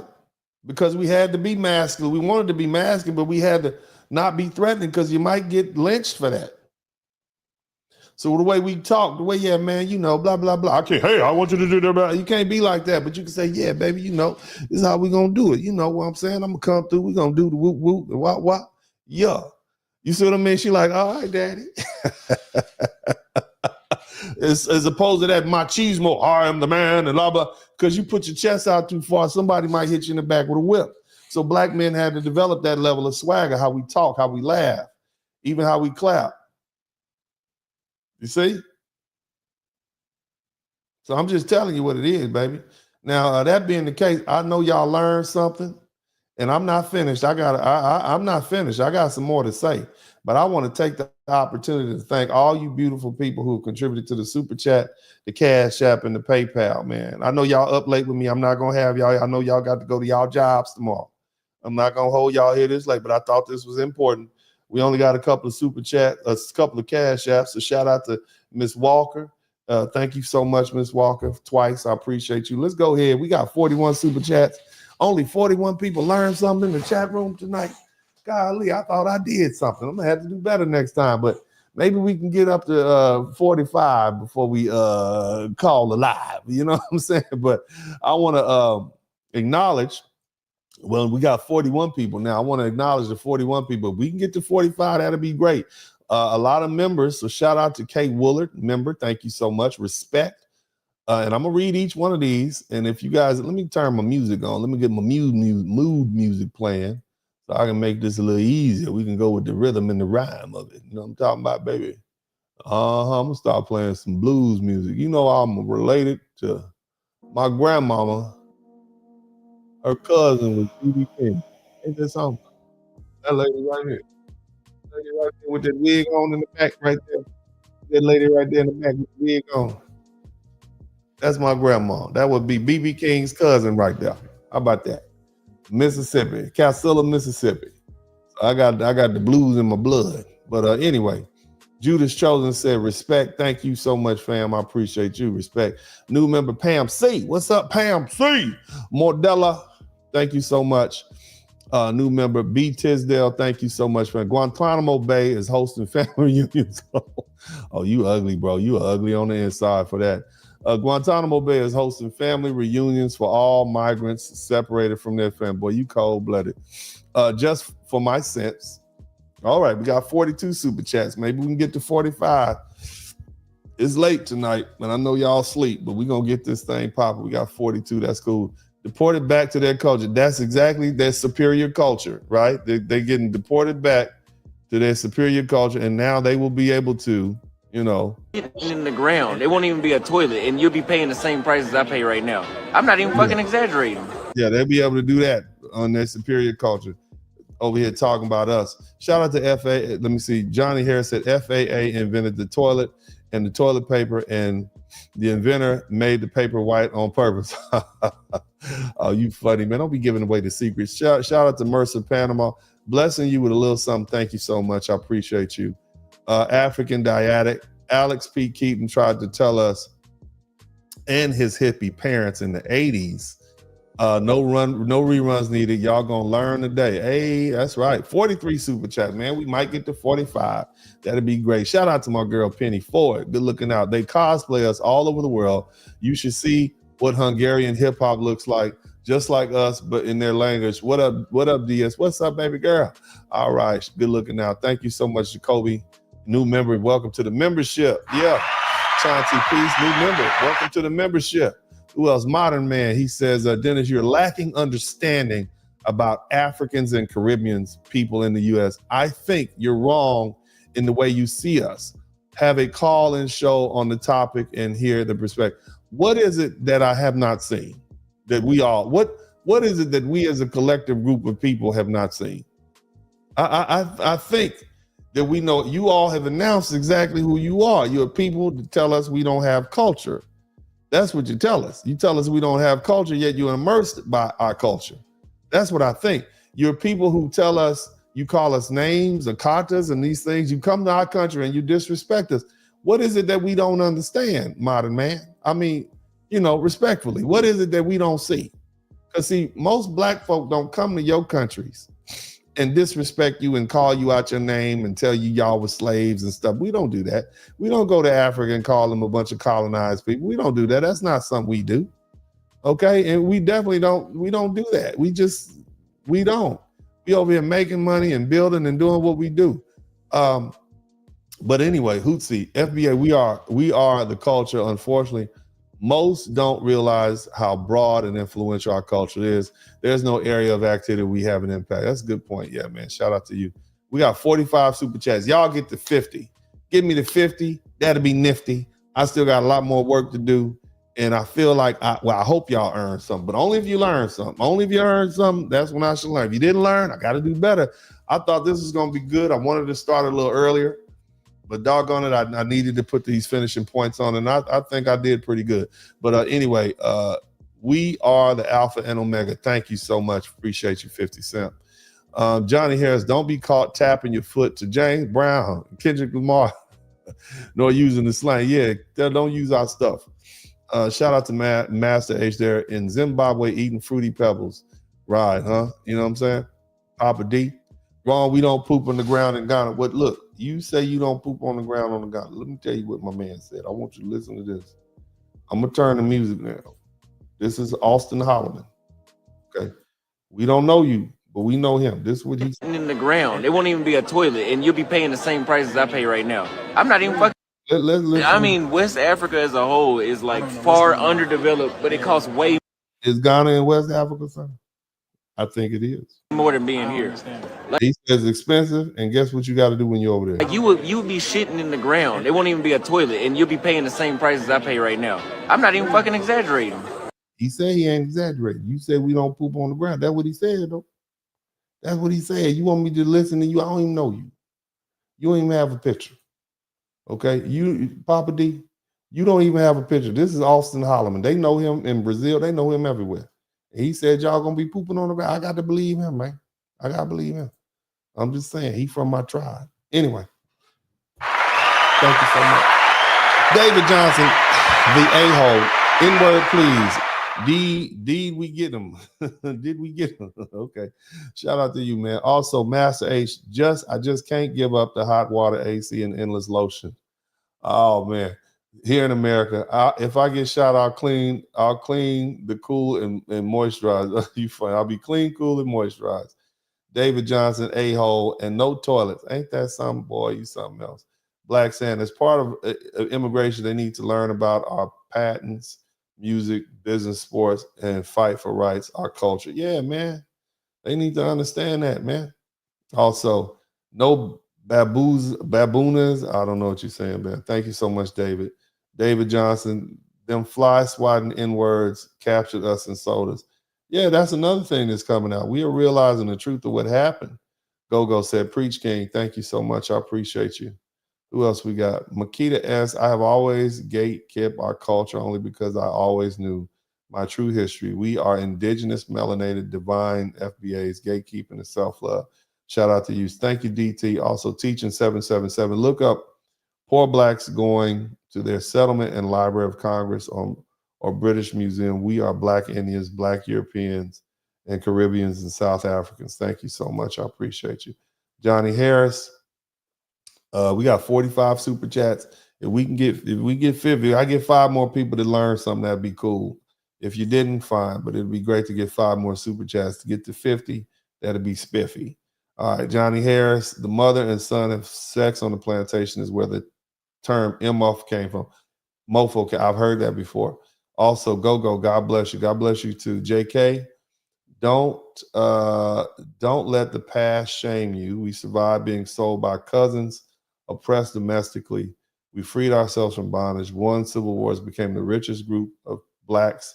Go hard, take it to the next. That's what we do, man. That's what we do.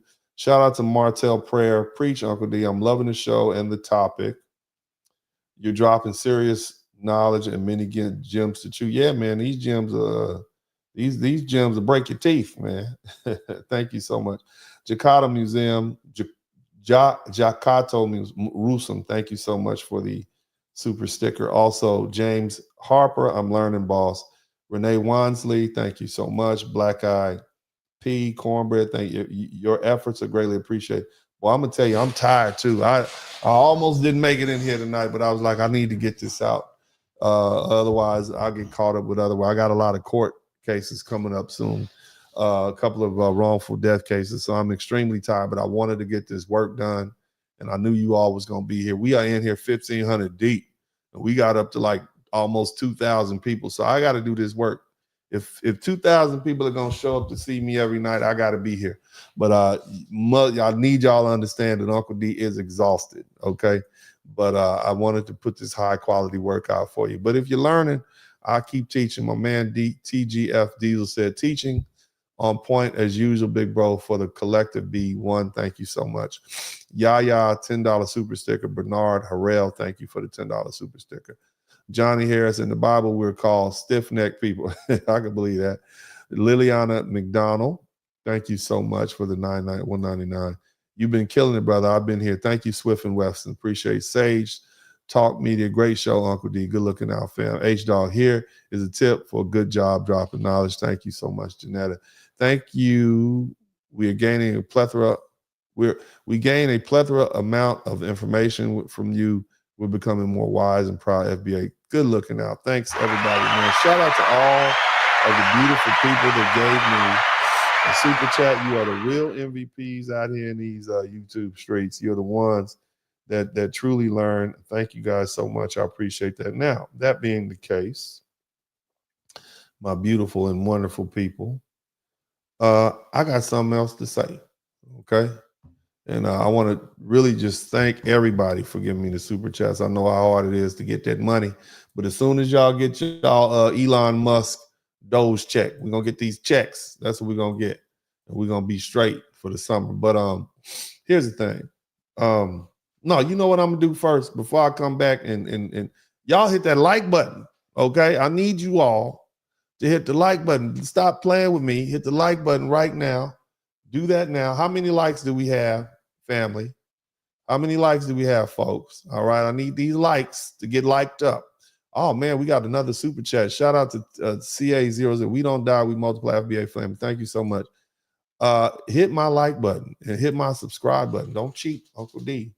Give me my likes, okay? Because I'm working hard out here in these YouTube streets, and I need y'all to subscribe to my channel. Don't do me dirty. You understand? All these ladies up in here, y'all hit me. Don't be running away. I need that subscribe to me like I'm Kendra G. That's what you need to do. Bars. Treat me. What's that other name? Hey, give me some play like I'm Tasha K. Come on, ladies. I don't be up in here gossip. I'll be telling you the truth. I gave you weapons and ammunition so you can come back at them haters. You know what I'm saying? So you can hit Karen with the stuff like, go back to your country. This is my country. What are you talking about? And you can really mean it and say it with your chest. All right. But yeah, so we got this thing going on with our African family, right? Telling us we don't have culture. Now they're being deported. And everybody wants to know, well, certainly if they didn't show up for the Latinos, certainly they would show up for the Africans. And the answer is we don't care about them either. Okay. And they trying to figure out why.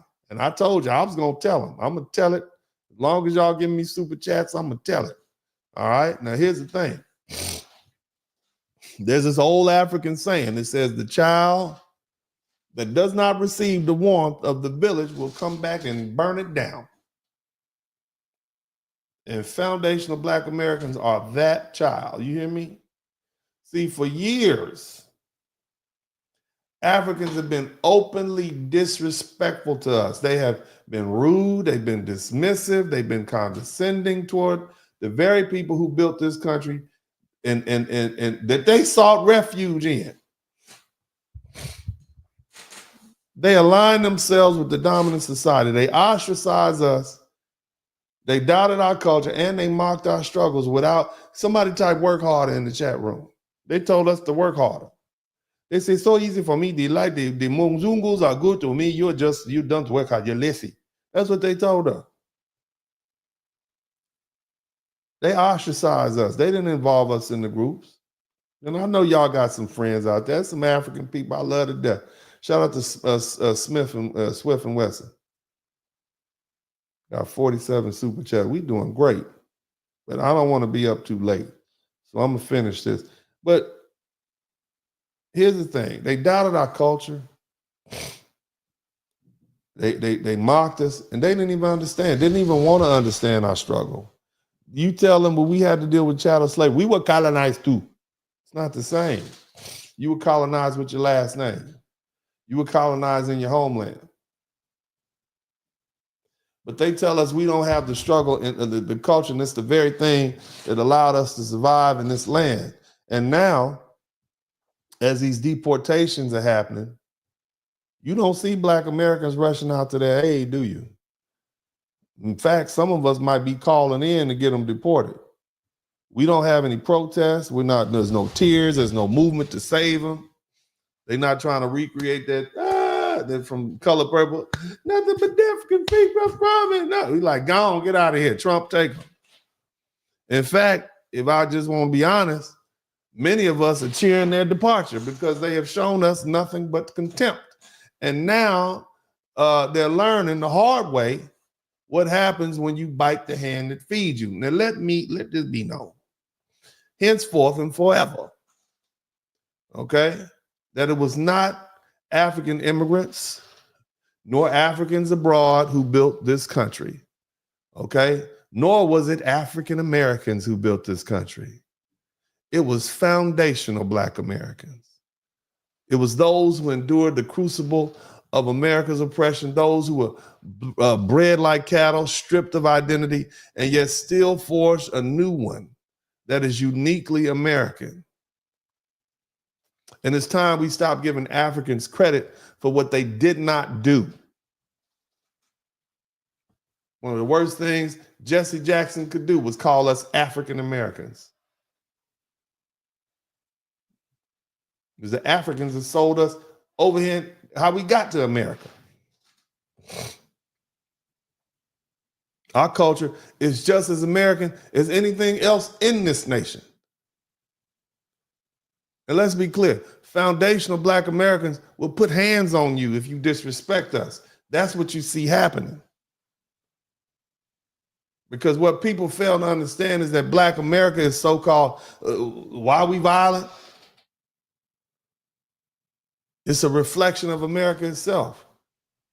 We had to be violent because we had to let them know we would defend ourselves. This country was built on violence and war, and we'll fight.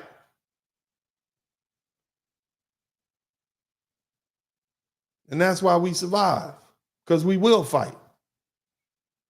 Unlike Africans who fled their homelands, we fight. They run, we stand. They submit, we resist. And that's the fundamental difference between us and them. We are Americans, they are immigrants, we built this country, they benefit from it. And culturally speaking, we're distinct as an American eagle and a dove. And let that be a lesson, because in this country, respect is not given, it's demanded. And those who fail to show it will learn the hard way what it means to be on the wrong side of history. See, the truth is no longer going to be ignored. We are not Africans. We are of African descent, but we are also of Asian descent. We are also of Native American descent. We are also of European descent. We are foundational Black Americans. We didn't flee, we fought. Shout out to TIQS. We didn't arrive to opportunities, we created them. We didn't walk into America. We built it from the ground up on our backs when nobody else was here. We did it with our blood, with our sacrifice. That's what we did through our suffering. For centuries, they tried to erase us, to silence us, to claim what was ours. They tried to strip us of our identity and our language and our traditions. And yet, despite every act of oppression, every law designed to break us, every attempt to erase our history, we still remain. And not only do we remain, we thrive. There will be no America without foundational Black Americans. The very wealth that this country boasts about came from the forced labor of our ancestors. The White House was built by us. Wall Street, built on the backs of enslaved Black labor. The railroads, we laid them. We died for them. And we never got compensated. Hell, the cotton industry, the backbone of America's economy before the Civil War, was entirely built by our suffering and our forced labor and our blood. Africans didn't build this country. African Americans didn't build this country. Foundational Black Americans built this country. Africans didn't have to endure 400 years of slavery, Reconstruction, black codes, Jim Crow, and systematic oppression. They immigrated into the rights we fought for, the economy we built, the culture we created, the society we forced to change. Let's be absolutely clear. Foundational Black Americans are not just survivors of slavery. We are the architects of what is modern America. Now, about our culture.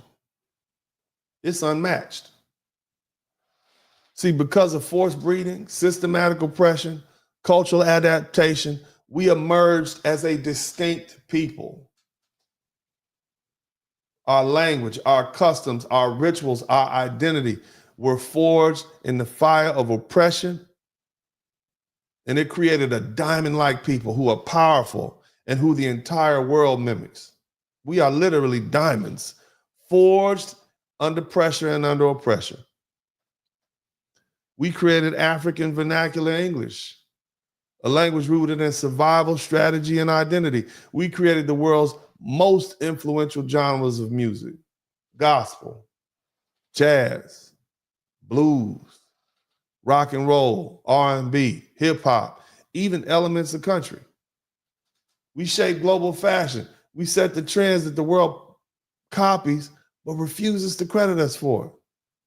Hell, the soul food, our food, is a testament to taking scraps and turning them into delicacies that have become the staples of American cuisine. Despite having our history erased, our name stolen, our families separated, and our bodies brutalized, we became the most dynamic, influential, and resilient ethnic group on the planet.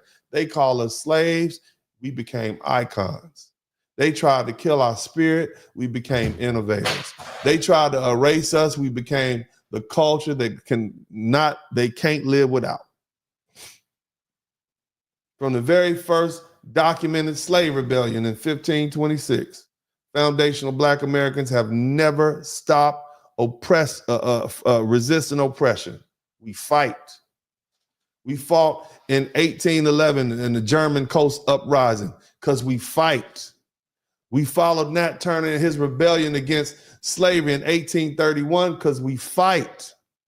We built the Underground Railroad, helped thousands of Black folk escape bondage because we fight. We fought and forced the civil rights movement to happen through blood, sweat, and death, leading to the desegregation of the most segregated country on the planet at the time because we fight.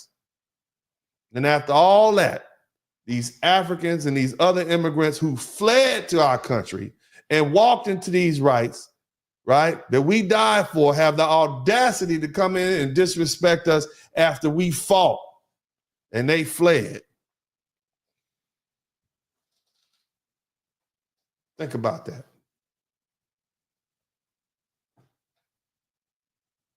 Nevertheless, the United States became a global superpower because of our labor, because of our fight and our resilience. And there's no other group, including Africans, can claim that. We built the wealth of the greatest nation on this planet. We fought every war to defend and protect the greatest nation on this planet, including in a time when they didn't fight for us. We survived, we adapted, and we still stand despite every system being built to destroy us. Woo-wee. Africans didn't have to endure that struggle. They didn't build America's infrastructure. They didn't face Jim Crow, black codes, systematic redlining. They immigrated here after all the work was done, after all the walls were broke down. So let's get this straight. We're not the same. You're not like us. They not like us. See, we created a global culture that they followed. Every Black-led cultural movement on the planet has roots in foundational Black American creativity. The jazz revolutionized music, blues inspired rock and roll and country. Hip hop became the most dominant genre in the world. Our slang, our fashion, our hairstyles, our walk, our attitude, everything we do, the world copies, but they never want to give us credit.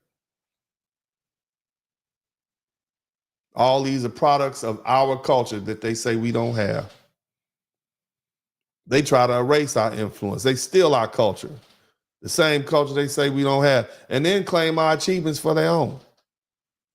But the truth remains. There is no Black global culture without foundational Black Americans.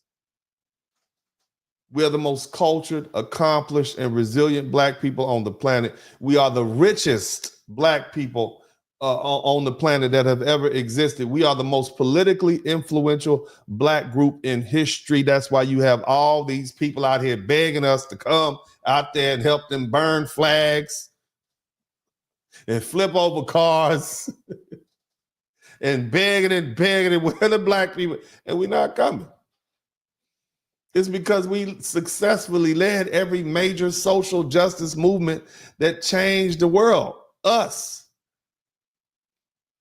We dominated in business, technology, science, sports, music, and the arts, even when they keep their foot on our necks.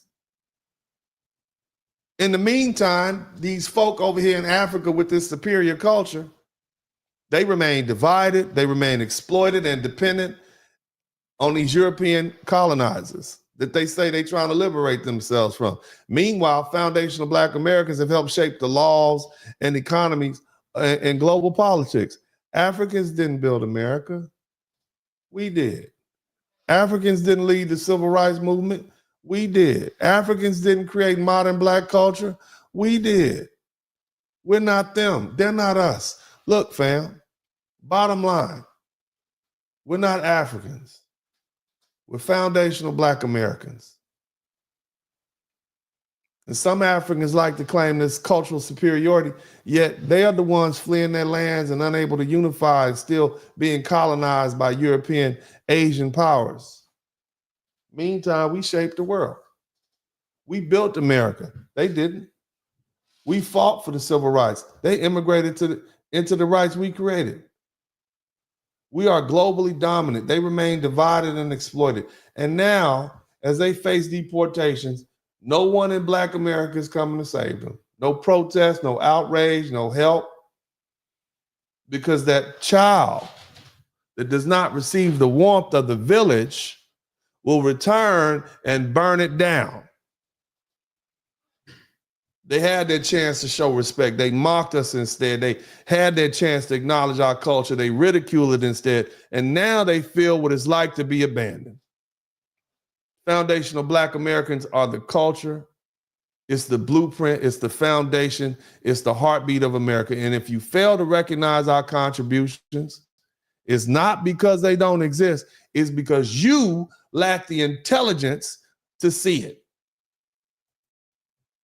Nevertheless, this is Uncle D. I love you. I want to give a big shout out. We got to 50 super chats. I mean, I must have taught somebody something tonight.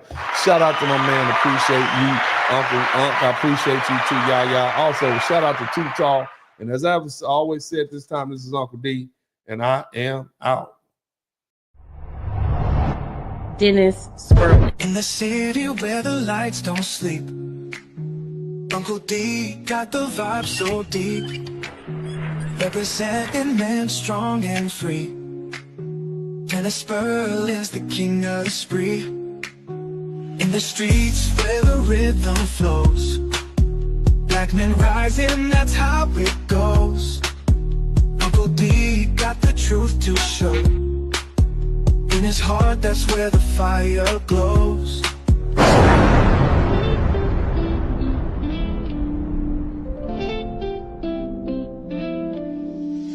Late night tuning, light up the stream. Dennis Squirrel, wisdom gleam. Voices whisper truth and insight. In his podcast, feel the light. Harmony in every word. Truth and laughter you've heard.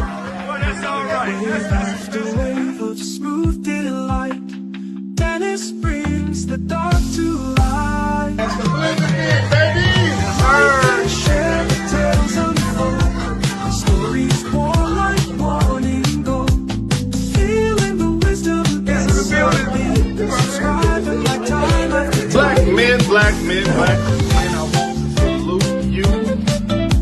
incarceration rate is down. The education rate is up. We up.